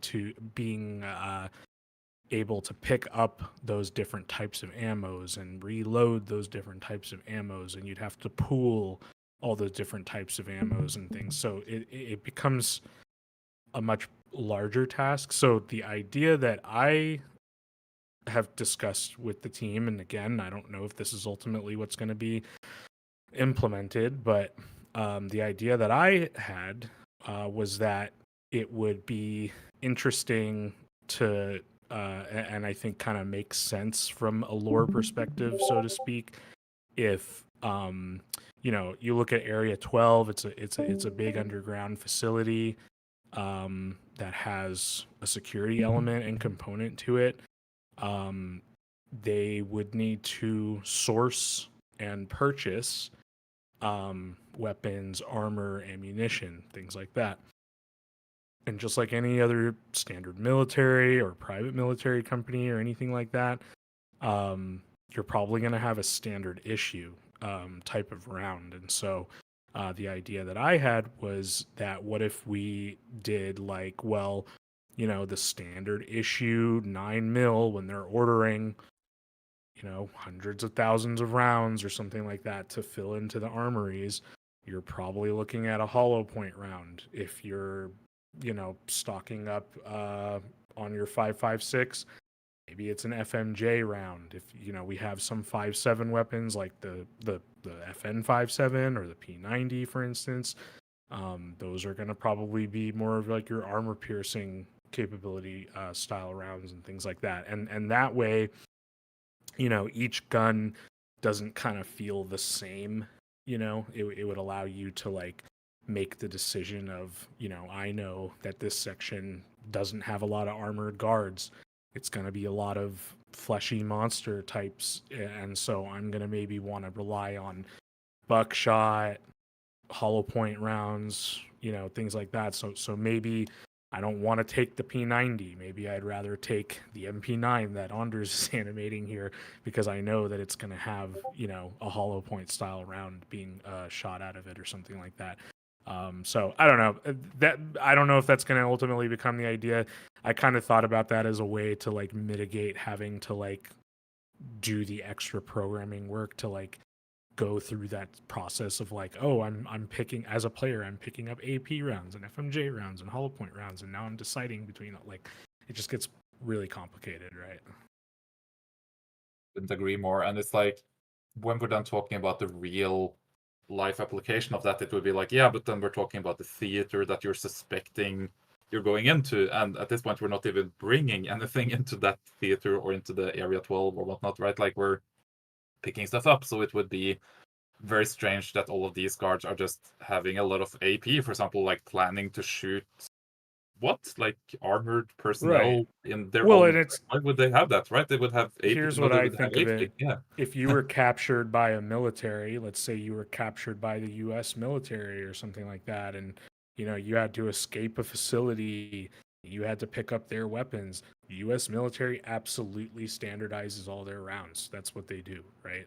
You may find some other types of specialty rounds and things like that, but largely, if you're going to find an ammo can or anything like that, you're going to have like your standard ball ammunition 5.56 or something like that, so like that would be probably like they would probably, and it's something like in area 12 they'd probably have more different types of ammo, but yeah, it's trying to blend between that and like the development cost and time, and kind of what I would consider more of like diminished returns, like just relative to the time and money budgetary aspect of having to make a system like that compared to all the other things that really need to be made first. Yeah, absolutely agreed. And at that point, it's just gonna be, like you said, it's just gonna be like, okay, we're trying to make something that's fun. It's grounded in realism, but you can't just make this into a like looter shooter kind of thing and then change the whole thing. Even though it would be very cool. It's Like, out of yeah, the it scope. would work. Yeah. So Yeah. that one made sense to me because it kind of allows you to maintain that gameplay balance thing too, and I think it lends credence to deciding whether or not you want to take this over that, because right now the way the game currently is it almost doesn't really matter what you pick up. You can play the whole thing from start to finish with the same weapon. I think Exactly. that I don't think that should be the case for a game like this. I think you should it's like in Half-Life, right? Like you have all the weapons really serve a very particular purpose, and you're like what's going to come in a certain level, and you use a certain weapon in that sequence because that's what makes the most sense, right? Yeah, exactly. I really think that's gonna make, as you say, now that we have so many guns as well, what is the purpose of all of these guns in the context of the game, rather than like making it, oh yeah, but the MP9 is just better than the MP7 because it has this bullet or something. You can tweak it, Or but better against yeah, this type of monster, and or exactly. like, oh, I'm heading into an area where I know there's a ton of guards. Maybe I want to maybe I want my secondary to be my 5.7, and I want an FMJ round for kind of a middle of the road type round or something like that, right? Yeah. Yeah, and then That's when part you of that start getting tactical these, decision making, right? yeah, exactly, and it's like in this game, as you say, when you pick up something for the first time and then you run the whole game because you get the ammo for it, it's like, yeah, what's the point of having all the other guns then? Yeah, exactly. Yeah. Uh, Bobcat Power has the very important question of the day. If I was going to mod a Catgirl into SCP-5K, would I need to keep the rig that is used for SCP-5K to keep the animation working, or no? I mean, you could technically do what we call retargeting. Stuff like we're using the same rig for the humans and the zombies, for example, which is like, okay, that's more or less a humanoid shape. If this cat woman, was it? Cat lady? Cat cat girl? There we go. Yeah. A cat girl, for example, that would be, okay, does it have a tail? Does it have different proportions from a regular human being? And so on. And then you would need to consider making your own armature, which is like the collection of the bones, as you asked earlier, Isaac. Like that's where the bones and their placement and the names and all that comes into play. And you need a rig that can control how you actually animate on that. And then you would need to, again, do what we call retargeting, which is that you take animations from another rig, from somewhere else, and you apply to your rig or your armature. And then you can hopefully get really nice looking animations without too much work, and you might still need to do some cleanup. So I guess the short answer would be yes, if you're an animator and you know a lot about that stuff, like that's literally what we're doing with mocap. If you don't know that, then it would be very hard. Or you can just try to make it on our rig, and then you would have all those animations work. Because again, it's a model change. It's not really trying to change the animations or the armature or anything like that. Just apply the same model, try to make it fit onto that armature, and you should be good.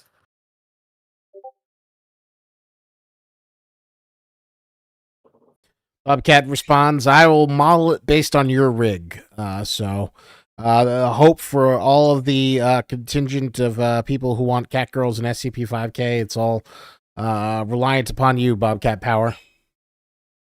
And that is the wise decision, I think, in terms of if you want to mod something in, it's very typical that it's going to be a lot of work to try and make a new rig just for that. It's not even safe to say that the game is going to function with that new rig. Like, you might need to do a lot of setup. It's not really, at that point, you're almost like making your own from scratch, like SCP or something. Like, it would be as difficult as doing something that we do in the studio. So, yeah, very good idea to just keep what you have. Porunga says, I just want to say I appreciate you guys doing these dev live streams and keeping the community updated on the progress of the game. Smiley face. Well, thank you. It is coming along. We decided we didn't want to disappoint you and announce a date and then, have to push it back. So it is coming. Not as soon as you'd like, but sooner than you think. And work is continuing to move forward. And Lucius A asks, what is the FOV of the camera? How many degrees do you use for setup? Let's take a look. That's a good question. I think I had my camera hidden. There it is. And we can just go into the settings for... Oh, right. Yeah, I need to... There we go. Select it. Let's see what we have here. In the camera settings, we have the field of view at 100 degrees. The lens type is perspective. Lens unit is field of view, and so on. I'll just keep this open so you can see if that's interesting. There we go. And then other interesting things is that if you have the clip start and end be set wrong, I believe that's going to change. I remember how to set it correctly. Yeah, exactly. It's going to make things disappear and appear when you don't want it to. So you want that to be set quite far away, and this one to be set. Yeah, again, everything just disappears. So that is pretty much everything for that camera. And then typically we just set it so it is influenced by the head bone that's on the character, basically, so that you can animate the head bone. And in game, you do the same thing. You apply the camera to the head bone, and that way you basically translate all of the animation data for the camera without actually having to, export camera animation as its own thing. That's more of a nerdy detail there, but that's basically how you do it. You want to have the data on the rig, or the armature, and then you can then apply the same setup in the game. The gun also is applied, attached to the IK handgun bone in the game. Same place, same, everything. So you don't need to have everything connected when it leaves Blender and enters Unreal Engine. Very, very cool. Bobcat was also wondering, is there an eye bone?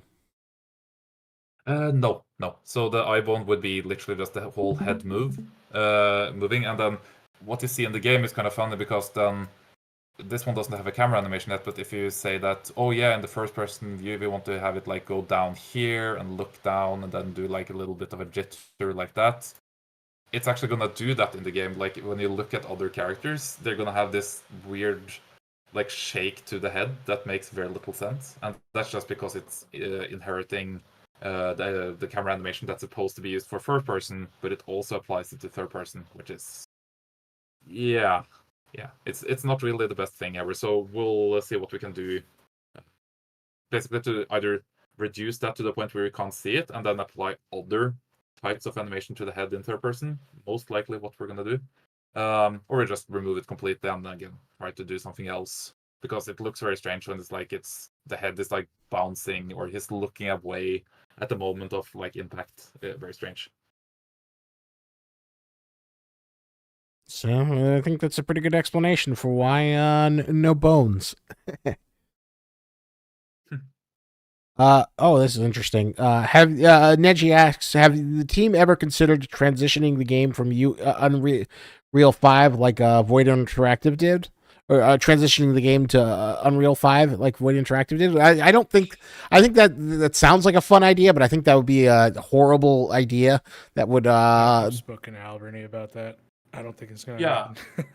No, same. Yeah, exactly. We talked about this for many years now. Yeah. I think the best thing that we can do, and what he is doing, is that he's like backwards engineering stuff from 5 Yeah. into 4 so that we can use the cool things. Like, we can't use Lumen, we can't use Nanite, but we can use some things. Yeah. I think you could expect like future titles. Yeah, for sure. Yes, But absolutely. like 5K, probably not, because it's not as simple as just hitting like update. Like there's entire underlying systems that would probably have to be remade, and yeah, it would be a nightmare. Yeah. It's just too late in the process, really. Like, we have seen games coming in at maybe 2023 or so, like 2022 even. Those, again, Beautiful Light, that's made on 5. But then that game was started way later than our game. So then they were at the Yeah. perfect time to kind of get on that train. And then, obviously, that game is not out yet. So if you were trying to play that with, a typical consumer PC, which is always what we discuss as well when we're talking about 5, is that yeah, I have a 3080 and I struggle to run that game. Like, it's literally not made for typical PCs yet. Like, it's too ahead. I think UE5 came out too early. Yeah, I still maintain that. But I don't know. All the more reason to wait, right? And do it later with future things. The engine will be further along. People will have upgraded their hardware more. More a higher percentage of people. That is, Well, isn't that it's also tough? I mean, I haven't seen any UE5 games that like don't suffer from those issues right now. That I can't think of a single. No, right? Delta Force, Ready or Not, and so on. Yeah. Delta Force actually. No, wait. Delta Force. Is that on What you 5? played in the demo, I'm pretty sure that's all UE4. I think it's the campaign that's going to I be see. UE5. Because I thought the same thing. Because I was like, this doesn't look like UE5. I'm like, this doesn't like look very good. No. And then someone clarified that to me, and I'm like, no way. Like, no, you're shitting me. Like, and then I was like, oh yeah, apparently the campaign is being made in UE5. So Wow. yeah. Okay, that makes a lot of sense, actually. Well, hasn't that collectively kind of like been a big problem with just the game industry in large, where every subsequent generation has felt like a less of an improvement from the last, and I've seen like demos of Unreal 5, and it looks incredible, but like it feels like there isn't like a game that was like Gears of War, what Gears of War was back in 2006, where it just felt like, oh my god, I'm actually playing like a playable cutscene. This looks amazing. I think it's different with UE5 though, because there's tech in UE5 that you just struggle to use unless you have kind of like the latest gen hardware. And it's like, I just don't know if you can really optimize your way out of it at a certain point. It's really kind of like a next gen engine, so to speak. So like the way to think of it is like old engines are made were made at a time when like we looked at like hardware and software very differently, right? Like when UE4 came out, everyone was still using, like, it was like crazy to have like a quad core CPU, right? Like now we have like 32 core CPUs with like virtual threads and everything, and a lot of like modern or a lot of the older engines, they're just not really like, the architecture of those engines is not really built for that. And so that's why you get these like crazy high core count CPUs and things like that, and you don't really see the benefit. It's because the way that the software works, it's still kind of built around that old architecture, and UE5 is like, I think the best like kind of example I could give is like, just go look at the Steam hardware surveys, right? And that'll tell you everything you need to know. It'll show you what most people are still on hardware wise. And when you kind of realize what that is, you start to probably understand more why UE5 is kind of like a tough sell right now, because a lot of people they're just getting into the tech that can even handle it.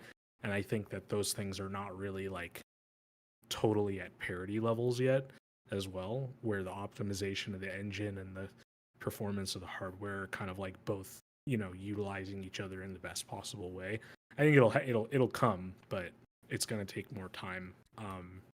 And I think unfortunately that means that a lot of like UE5 titles are just going to have to kind of like go through those growing pains along the way. So. Is GTA 6 being built in Unreal 5, or is that just no, they have their own proprietary engine, yeah. And you could do a lot more with your own engine, right? Because you have full control over those things, so you can better account for them versus if you're like entering into a platform like Unreal, where they're kind of making a mass-produced engine, that they have to account for like a lot of different people, as opposed to we're Rockstar, we make GTA, this is the engine, and we make everything perfect for GTA and like all that kind of stuff, right? So, yeah. Well, I guess that makes sense. I think GTA 6 is going to be like a big litmus point in a generational moment where, like, this is where next gen can be, and this will finally make We'll see. Yeah, we'll see if it ever comes out. Yeah, I'm sure it will. I mean, it's Rockstar. Like, I don't doubt that they'll come out and it won't be a massive, experience. Well, the classic joke is like the PS2 got 3 GTAs, while GTA 5 got 3 PS3s. Yeah. And they're still raking it in on GTA Online and all that kind of stuff. But like GTA and everything Rockstar does is very like generational, like they don't come out with titles too often, but when they do, they make a huge splash, and like they're there to be there for years and years and years. And I think what they're kind of doing behind the scenes with 6, and the fact that like they bought, for instance, they acquired like Citizen FX, I think is the name of the studio. That's the 5M guys, right? And so like all of the GTA Online stuff moving forward is going to be more focused around, they saw how much money that was being made there, and I think they were like, yeah, we need to bring that in house now, and we see the potential there. So I don't know. We'll see what they do with it, right? I like to have a little more faith in Rockstar, but we'll see, right? Nedge asks, my last question will be, blood pools ever be added again, because they disappeared after update 0.12, and is Unreal 4 compatible with FSR3? Good question. So, I mean, for the first one, I don't really know. I thought we did have blood coming back, or at least from what I've seen, it's getting worked on. So we'd imagine it's already there, or it's getting coming back in an update.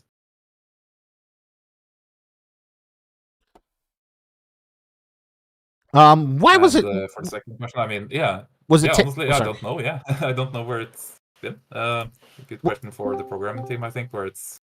Was it taken out because it's just been like reworked or something? Was it taken out because of a limitation? Like it was just too much processing power to like have every zombie have a blood pool? I honestly don't know. I mean, it sounds like a plausible reason, and then could also be stuff like, yeah, we're reworking it, or rather the programming department is reworking it somehow, and then they're removing the old code, doesn't exist anymore maybe, and then with that new thing coming in, it's like, well, yeah, now it's ready to be implemented, and then it comes in its full glory or whatnot. Like, it just doesn't come in increments. Maybe that's just like guessing though.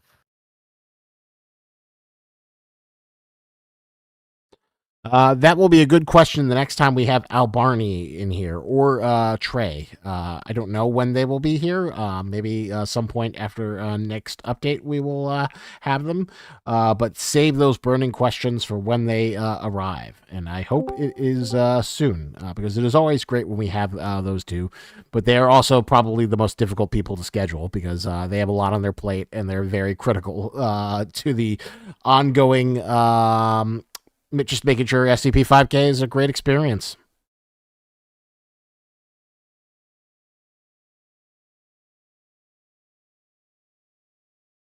Uh, Bobcat Power asks, "What is a control rig?"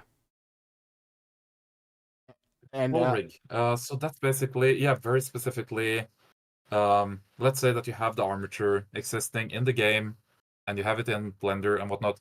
You can't just take those bones and start messing with them. The reasons behind that, I think, it's basically just the engine, or rather everything else, needs to be like untouched, so to speak. So you can only apply it in the indirect kind of pattern. So let's say that these bones, for example, the circle here and the little red box on the hand and so on, they have this little CB prefix, which stands for control bone. And the control rig would then literally be just consisting of a bunch of control bones controlling specific bones on the armature indirectly so that you can move them. That's kind of the best way I can explain. Like, it's there because you need to have a way to make the animations on that armature, and you can't do it directly for, well, I think it's because the technical thing in Blender doesn't really work that way. Same thing in Maya. But yeah, it's just like, since you have to have that, that's the best way to do it. Bunch of constraints, bunch of stuff like we talked about the child of things earlier as well, where it's like, yeah, you have this hand that's then constrained to the gun, and then it probably has some other constraints that's like all the way down in the depth here. Exactly, there's a couple of transforms that's like connected to something. So all of that is set up by a technical animator. Is that job description, basically? The people that makes rigs, makes everything that the animator needs in terms of tools to be able to animate.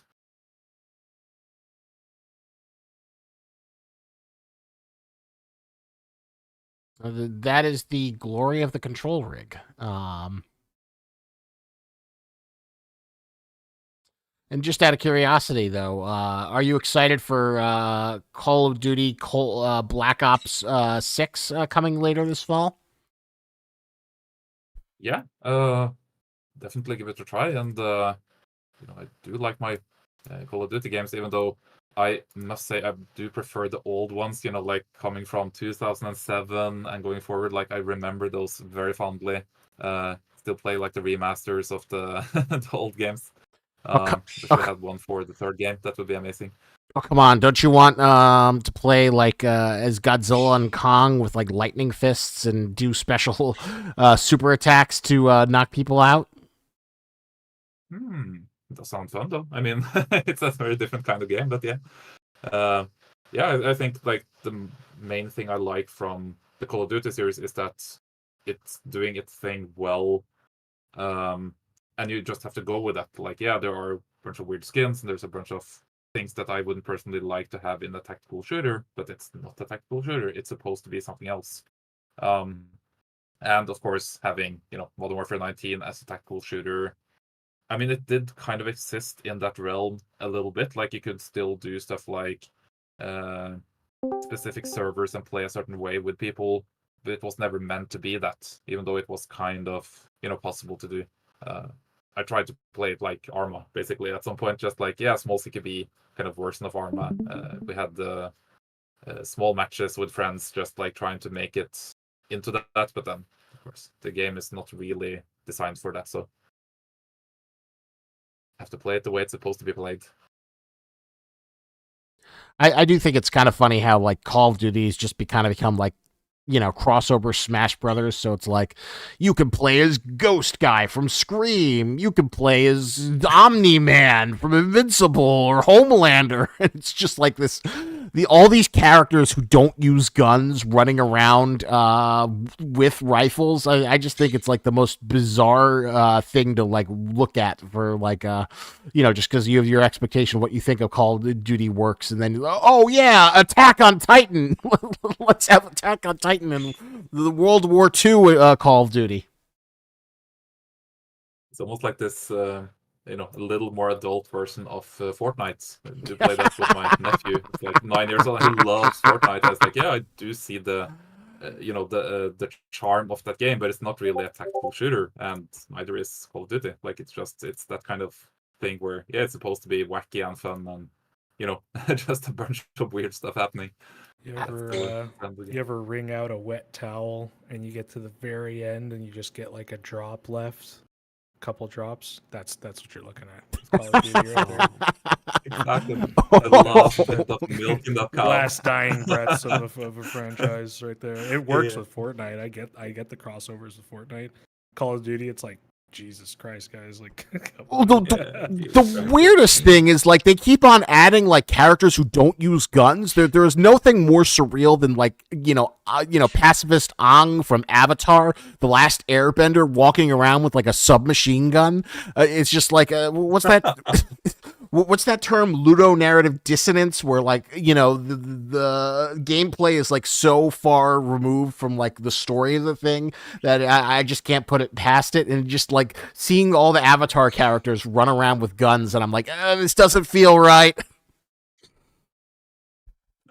There's something wrong with that picture. It's funny. People in Discord are saying count stuff. The Boys crossover would have been cool if they actually added characters who use guns, like Butcher or Soldier Boy. That would make sense, but I don't think any of them are as famous as Homelander. So that's why he's in there. And I guess they don't want. You could like turn it off. Like, what if I don't want to see your skins? Right? Like, I would actually probably be more inclined to play if I could just be like, can you just like let me see the default skins, man? Like, exactly. That would be a really interesting feature, but wouldn't that like, because isn't like Gooms, you're in the marketing world for games, isn't that also kind of like a big incentive to like drive whales and people to have like FOMO when you see someone with a really cool weapon or skin and then you want to buy it? Yeah, I mean that's the premise, right? That's part of their whole model of engagement based matchmaking and all that kind of stuff. But I feel like you're also alienating a lot of people as well if you're kind of like forcing them to see it. Like maybe you're alienating a very small crowd that is not really making the money, and they see all the data and they know better. They have the data ultimately, and that's people at the end of the day, people vote with their wallet, right? So I guess it just fundamentally depends on like, either of you ever see the Lego movie? No. Well, in the end of the Lego movie, even if it's not to your tastes, they reveal that like all the Lego world is being played by Will Ferrell and his kid, and his kid is like a style of play where he likes to mash up like the West world and the Sea world and all the different Lego sets, and he just wants to make a mash. While Will Ferrell's style of play is to like have everything in its he wants the Wild West world to be Wild West. He wants the space world to be space, and he doesn't want to mix and match, and he wants them to be like tied down with glue so they can't be whatchamacallit. And eventually the son and the father kind of reconcile, and they realize that both styles of play are valid. And I feel like that's a lot of what like live service games are now, where it's kind of like what style do you want, and most of them just opt for like, everything's everything, we're gonna endlessly cross over if it makes sense or not. I guess one series that does a really good job of it though is the Dead by Daylight, where they get like horror movie guest characters like the Alien. I don't disagree with that, and at least I think there's ways you can make it work. Like again, Fortnite, I think it works there, but because I don't know, it's like a fantasy world, right? So yeah, it's like kind of like are the embodiment of the kind of like it's funny I'm even going to use this phrase here, but it's almost like the metaverse, right? Like that kind of really is more of like the embodiment of like where the live service kind of crosses into that whole concept, and it actually kind of like works in a sense. You know, I just don't think it works in Call of Duty. It's just Call of Duty is too. Their formula started out in too like narrow of a niche, and then they like inflated it and inflated it and inflated it, and it's like the bubble's got to pop at some point. Whereas Fortnite kind of started out like that, and Dead by Daylight even too, in that sense where you're kind of like in the whole kind of horror fantasy realm, and you can get away with a lot more of that stuff. Yeah, I guess it would make more sense if there was like a sub Call of Duty, like Call of Duty Bash, and that was kind of like everyone comes to the Call of Duty party, and it's more playful. Or at least it would make more sense than Attack on Titan and Homelander running around in Call of Duty. Wolf Gaming asks, will you add prone to the game? That's a really interesting question. Gooms, what is your philosophy? You play a lot of like tactical shooters. What is your philosophy? Do you think it fits within the style of 5K? Because it's not like you're really hiding from anything, or there's not a lot of stealth in the game yet. I mean, I think it could work. I think Anders has an opinion on this too. Didn't you kind of vouch for or kind of raise wanting prone, Anders? Yes. I mean, because there's a couple of reasons where when you do prone, as you're suggesting, I think that it would do some sort of stealth kind of mechanic justice, where it's like, okay, we have outdoors kind of military strategy things happening, which is not really the case for the game right now.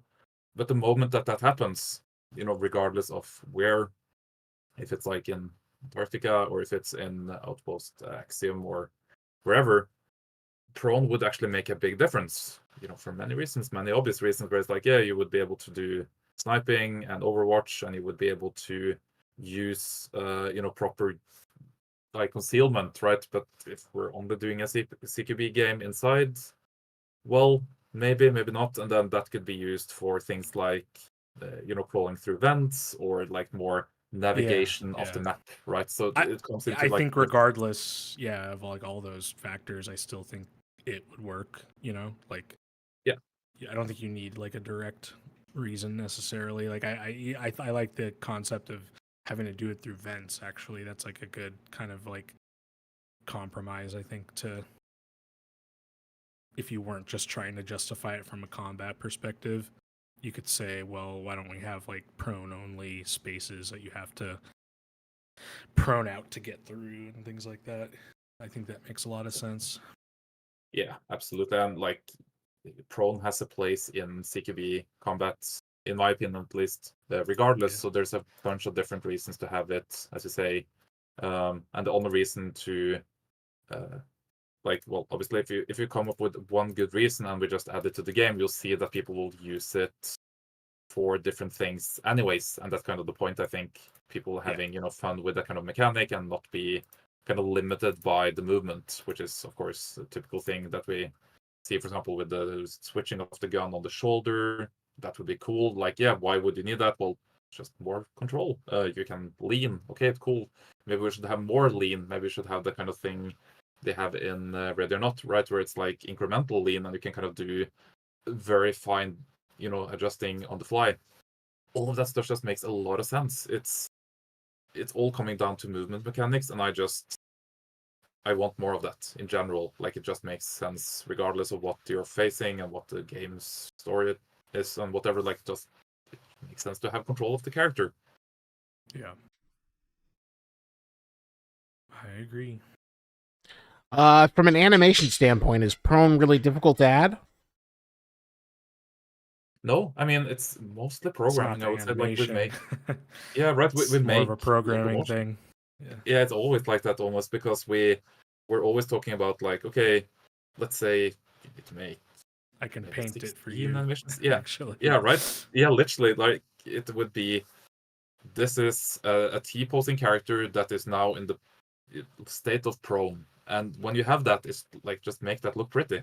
right? And then you kind of figure out how to do stairways, for example, or slanted surfaces and all of that stuff. And that's still programming. Like you just try to make the animations to make that look nice around that. Like, this is obviously super, super crude drawing. I'm back to my MS Paint artwork here. Every player controller is like a pill-shaped capsule, like that, generally, right? And Where is it? I put it in the chat. Oh, right. Yeah. Yeah, exactly. Yeah, there we So go. you have to think about like, yeah, and everything relative. This is why like you tend to not see, like, for example, like, I don't know who in here plays Ground Branch. They just added proning after like a decade, right? And it's because this is how like the player looks, and when everything that's done with the player is kind of done in that context, and so you have to think about like how do you make a character go prone when you have to like work in those constraints. Like I don't think it's as simple as just, for instance, like tilting it to the side, right? Like I'm honestly not really sure what all is involved beyond that point, but I just know that it's not as simple as like a lot of people tend to think it is when you're talking about just like adding in prone. Like there's a lot of like things that you don't see that are going on that make it really like tricky, right? Exactly. And if we're able to do it well, like obviously, as you said, there's other games there that have prone and it's like done either well in certain areas but not so well in others, or it's done in such a way that it tends to be done in a gameplay fashion. Like, okay, so in certain Sandstorm, for example, like, yeah, sure, that's a good start. Let's see what works there. Let's see what's the pros and cons with that. It's a CQB oriented game that does prone well, and from there you can kind of figure out, as you say, what the common things have been tested, what kind of things will we struggle with, and then eventually it will be actually good enough that it will feel good. And yeah, it's really impossible to get perfect prone, I think, as you say. Yeah. Yeah. And that you also have like all of like the other like this might not be as much of an issue for like us, but like, in multiplayer games when you see like legs sticking out of walls when someone prones in a corner and things like that, right? Like that's because of stuff like this, right? It's like, yeah, it's hard to get right. Exactly. And when you start like inspecting those games and really look for mistakes with prone, there's a lot of them, right? In all of our favorite games, even like the AAA ones, it's not perfect, but you try to kind of make it work, as you say, Gooms, just based on what we need in the game. So Yeah. So there you have it. A look at the interesting difficulties and complexities to adding the prone status, and why not every single game has it. Weird but okay says, just got internet back. Glad to have something to distract me from the hurricane fallout. Smiley face. We hope you're okay. Weird but okay. Sorry to hear that you live in an area affected by the hurricane. It's a sad state since now September to early October has become the unofficial hurricane season in the United States. But we hope that you were able to rebuild and have a safety and security wherever you are.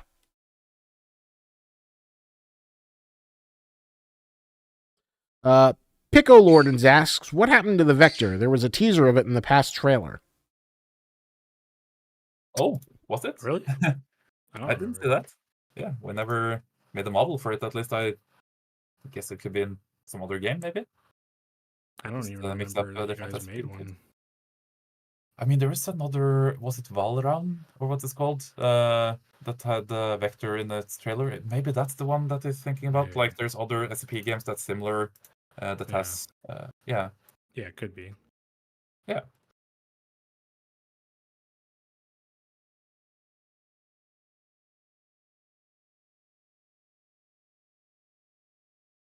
Now everyone's like looking up the trailer. I need to have understood. What time is it for you in your neck of the woods, Anders? Right now it's 9:13, so we should probably start wrapping up around 9:30 or so, Okay. maybe. Yeah, So that in sounds like perfect. 15 minutes, yeah. Right now it's the Jewish holiday, so I'm getting whatchamacallit, my brother and sister in town, and I'm getting pressure to join them and visit my grandmother. So just want to make sure that there's a good time. That we're not keeping you too late. But I'm so glad though that we were able to find this time for you. Yeah, same. It's always a pleasure being here with you guys. Wolfgang says, "Will you guys add customization like vest or helmets or stuff like that?" Tavor. There's still a Tavor in game. Yeah, absolutely. And yeah, I think they talked about having customization for characters. I'm not sure how much though. Like, I don't think it's gonna be super It's pretty super deep, basic. but Yeah, yeah, basic stuff. Yeah. it's not going to be like a BioWare character customizer where you can like make you. I'm sure it'll expand though. I've seen it though, and it's pretty basic to start. But it's like you got to get a first iteration in, and then you kind of expand from there, right? So Exactly. Yeah, exactly. Add more stuff to it and bring up new things. So at least it's a building block to add more to the future, which is always like taking the first step is always the scariest but most important part. Oh, and Bobcat Power says, Anders, what movies do you think Social should play for the next movie night? Oh, what is the theme? I need to know that first. As of right now, it'll probably be horror themed since we are in October. So I got to play some Halloween movies. Yeah, exactly. Maybe Halloween. ooh, Child's Play. It's funny. I love the Child's Play series. I haven't watched that in ages. It just popped up in my head though. I love. It's funny you should bring that up. Rocky movies. We we did play the Child's Play. We did a whole series of like killer toy movies to promote the SCP-173 plush. So it was like God, have you ever seen Puppet Master? I saw it for the first time with the audience, and it was like people were dropping out, and it was like, oh God, I thought this would be fun. This movie is so awkward and uncomfortable. I always saw it in like VHS tapes, and I thought it would be fun. It was like part of that cute killer doll movie genre, but it was just such a weird movie. I don't think I've seen that one. Yeah, even if you're an older generation, did you ever go to video stores when you were younger? Of course, yeah. Yeah, so in the horror section, you probably saw the Puppet Master VHS tapes, even if you've never seen the movies. The movies always kind of had like a cult. I'm sure I'd know it if I saw it. Yeah, exactly. It's like one of those things that was always just kind of there, but it never is it like like the skeleton looking dude. With like the little three hook strands of hair. with the yeah, hook. I know exactly what you're talking about. He's got like a little hook hand, and there's like one that is like a drill for a head. There's like a slug girl. There's a whole selection of them. And there's like a bajillion ones. Vernon Igmov, yes, we do see you. Don't spam. But if you have a question, we're wrapping up soon. But please send us your question.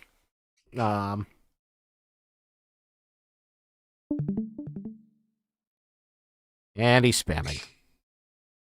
That's no What good. is he saying? Do you see me? He just said spam. The best kind of spam. Very direct. Well, spam is very tasty. It's a delicacy in Hawaii. Maybe that should be the next event. Is a spam cooking while people spam in the chat. Yeah, Bobcat Power. There will probably be a horror movie night in October. You can't resist the urge to like show Halloween on Halloween or any other horror movies. I mean, I got to take advantage of it. It's the spooky season. It's the best holiday for everyone because everyone loves candy. God, if I could convince Bowman or Gabriel to sign off of it, one thing that would be really cool would be to like come up with a contest where I just like DoorDash or Yeah, is that DoorDash? Or just like Uber Eats, like, and then give someone like $500 or $50 worth of candy. What? I have not heard about this. You don't think that would be fun? Like you win a Like a contest. random person? Or- Yeah, like someone who wins, Oh, and then they win, and then Oh, I see. and then they like, oh, you Yeah, put in an order for them, and then pretty it's cool. like, hey, here's some Milk Duds from a Frey Interactive. I think that Yeah, would where's be- like the spirit store SCP once a year themed costumes, D-class costume, like all that stuff, right? that's what we gotta do. Well, there's two big things a Frey needs to do. We need to get on the con circuit where we like book like PAXs, and we got to get like more of those D-class costumes made so we can just like walk around with it and eventually get it in the spirit the spirit Halloween. And Alex Polo, hello guys. Sorry for not being on the Discord event. It doesn't matter as long as you're in YouTube. It doesn't as long as you're here. Doesn't matter if you're in Discord. It's just a personal preference of what you like better. Bobcat Power suggests if you win, you should get a soda drink named after you in the SCP 5K vending machine. Oh, Nice. Pico Lordens, if you make a D-class suit at home, you got to send us a picture. I will post it on socials. I absolutely love photos. Also, I should also mention while I have all of you here, Jared Krachevsky, the wonderful gentleman. I'm looking. Give me a second. Nigel quit same day delivery. That is not Or, one. I prayed- social, you were not talking there for a second. All right. Yeah, just for a moment. All right. Can you hear me now? Jared Krachevsky, the wonderful gentleman who is a Hollywood monster designer and hosted our last movie night. He has a Kickstarter right now for a children's book. It's a really cute looking children's book. I'm gonna try and get a link to it because I want to share it with all of you guys. And it's always great to support him. He has created a model for a creature in the game that you will see eventually, but I think it's still under NDA. But it's always good to support him. Yeah, Dick. post it. I'm trying to dig it up.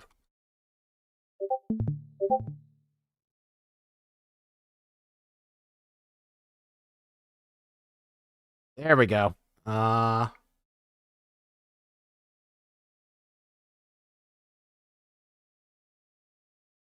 It is called Fernie McBurt.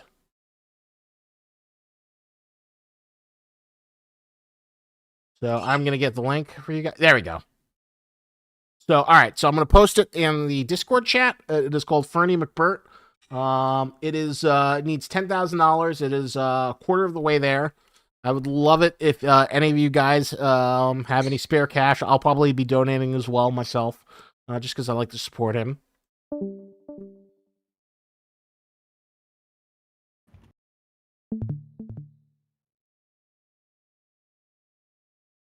Okay. I'm gonna whatchamacallit. You're going in a timeout, Mr. Spammy Town. But yeah, I've included Spammed a little too close to the sun. Eh? Yeah.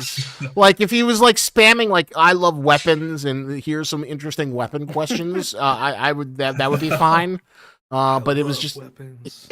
Anders is the best. But yeah, in there is the Kickstarter for his book, Fernie McBurt.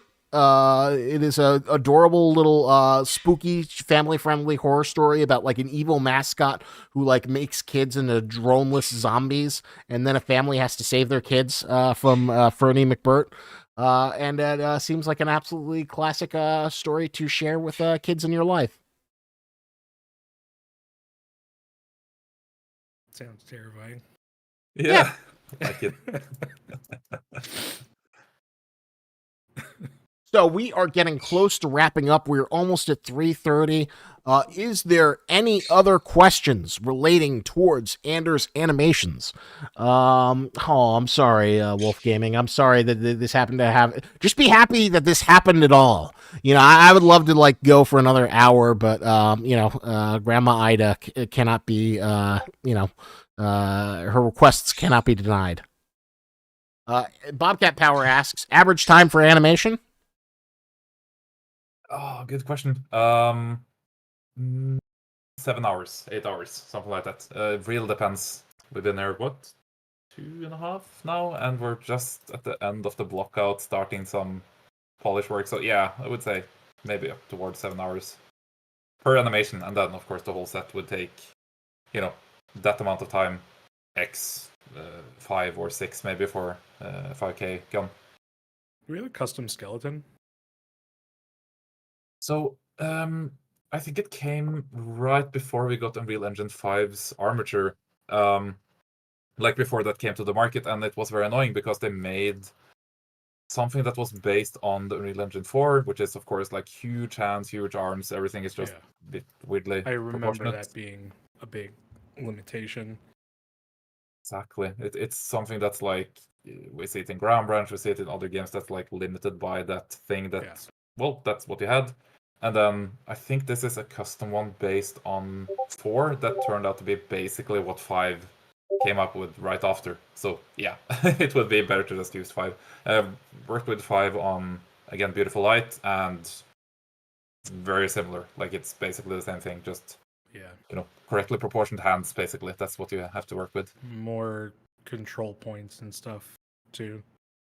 Yeah, absolutely. Like they have some nice folding, I think, as well of the hand. So if you want to do something where if you try to take your pinky and your index finger and try to pull them together, there's actually something happening in like the actual palm of the hand that we can't do here.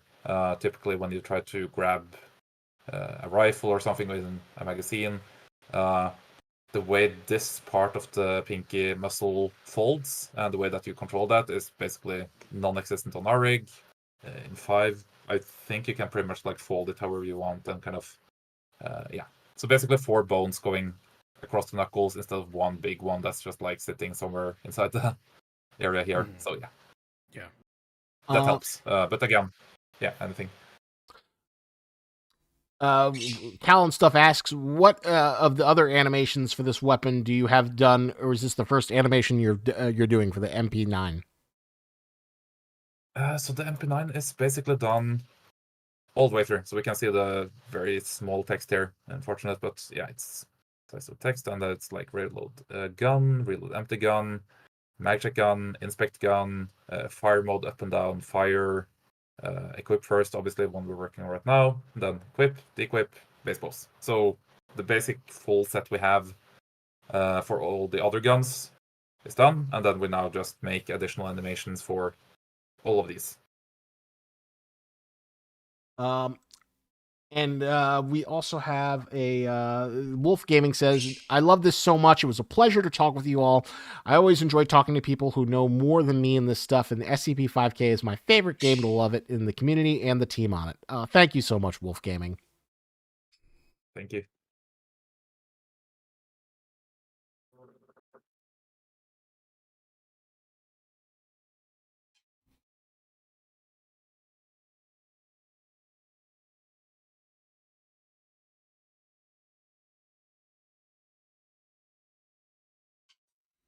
That's my bird also giving his form of appreciation. Always Captain Crunch there? Oh, yeah. It's always Captain Crunch time. Yeah, exactly. I live in a really nice place that has a lot of space, but you want a bird stream? Maybe if I could convince Bowman. Well, it'd be really funny. I don't think I could ever get him to agree to it, but well, it's funny. There's this place called whatchamacallit, Bird Paradise, which is like a bird store where they have all the birds out, so you can like pet the birds.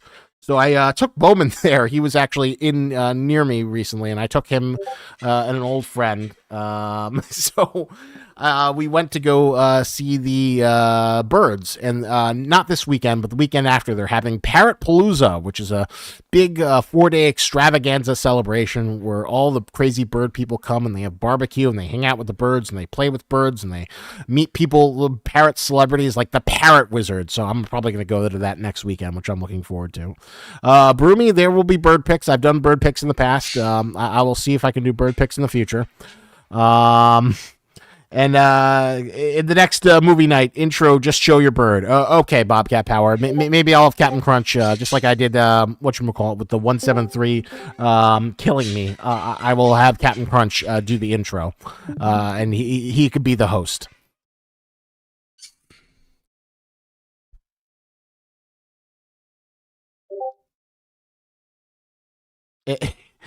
Law's Left Hand Gur asks a question about revolvers. Are there any plans to add lasers, lamps on these at some point? That's a good question. Is it possible to have a classic Terminator gun?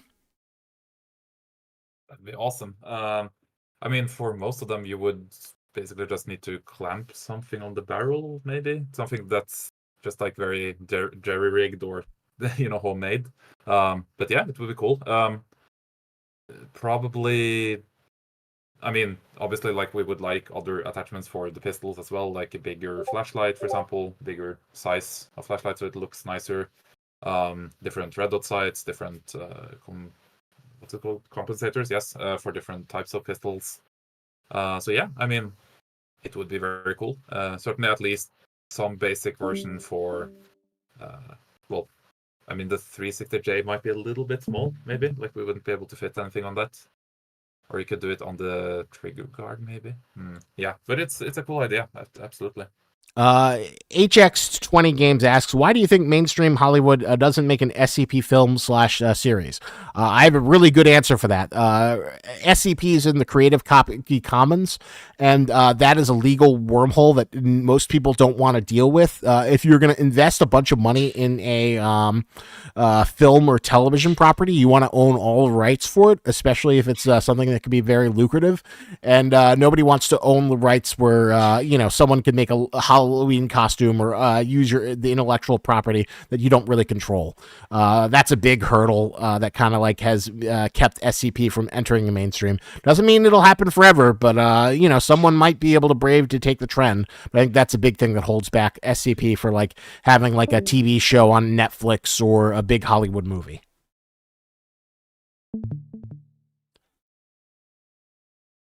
All right, it is 3:30. It always is parting in such sweet sorrow, but I cannot keep family waiting. But it was so nice to. Hopefully we'll be able to do another one of these with Anders. We'll find either the magical time on the weekend or the magical time during the week where we can host you. But thank you so much for having the time and showing us the process of your animation. Thank you so much. And yeah, absolutely. I would very much like to do some more, animation related thing, or maybe we'll even do something that's more, catered towards like the creature animation stuff. That would be really cool. Oh, that would be so cool. Yeah, there's a lot of cool stuff happening there as well, like the mocap stuff that we do. So many things that's not like just guns that I'm doing right now. So yeah, definitely. Well, thank you for being a part of this. When devlog, Gooms, would you have any comment on the devlog? I know you're kind of overseeing a little bit of it. There's multiple things that are coming soon. There will be a written thing that I'm going to be doing. In fact, I'm finalizing the outline and going over it today with someone on the team. And then some of the other guys are working on some video stuff as well. We have like multiple video things probably coming. So it's coming soon. It's just all kind of like letting the team take their time with, the last kind of delay thing that we did, pushing it back. And, like I said, just giving them the time to finish up their things and take all of that allotted time, get it as high quality as they can for this update. But and then, go from there. But in the meantime, we've got some mysterious messages, encrypted things that are going on the Fray SCP 5K Twitter. They are also appearing on our Instagram. I don't know what they mean. They could be indications of the future. So work with your buddies. Use your decrypting knowledge and keep on. There are more of those coming out. I don't know who's doing them. They're coming in from the ether. But yeah, you should definitely. Keep on following that. So with that, thank you all so much for coming out. And we always have a pleasure. Stay tuned for more upcoming game nights, social media events, and upcoming streams and community events with the development members of SCP-5K and Fray. And with that, we bid you a wonderful October and look forward to seeing you whenever we host our next event.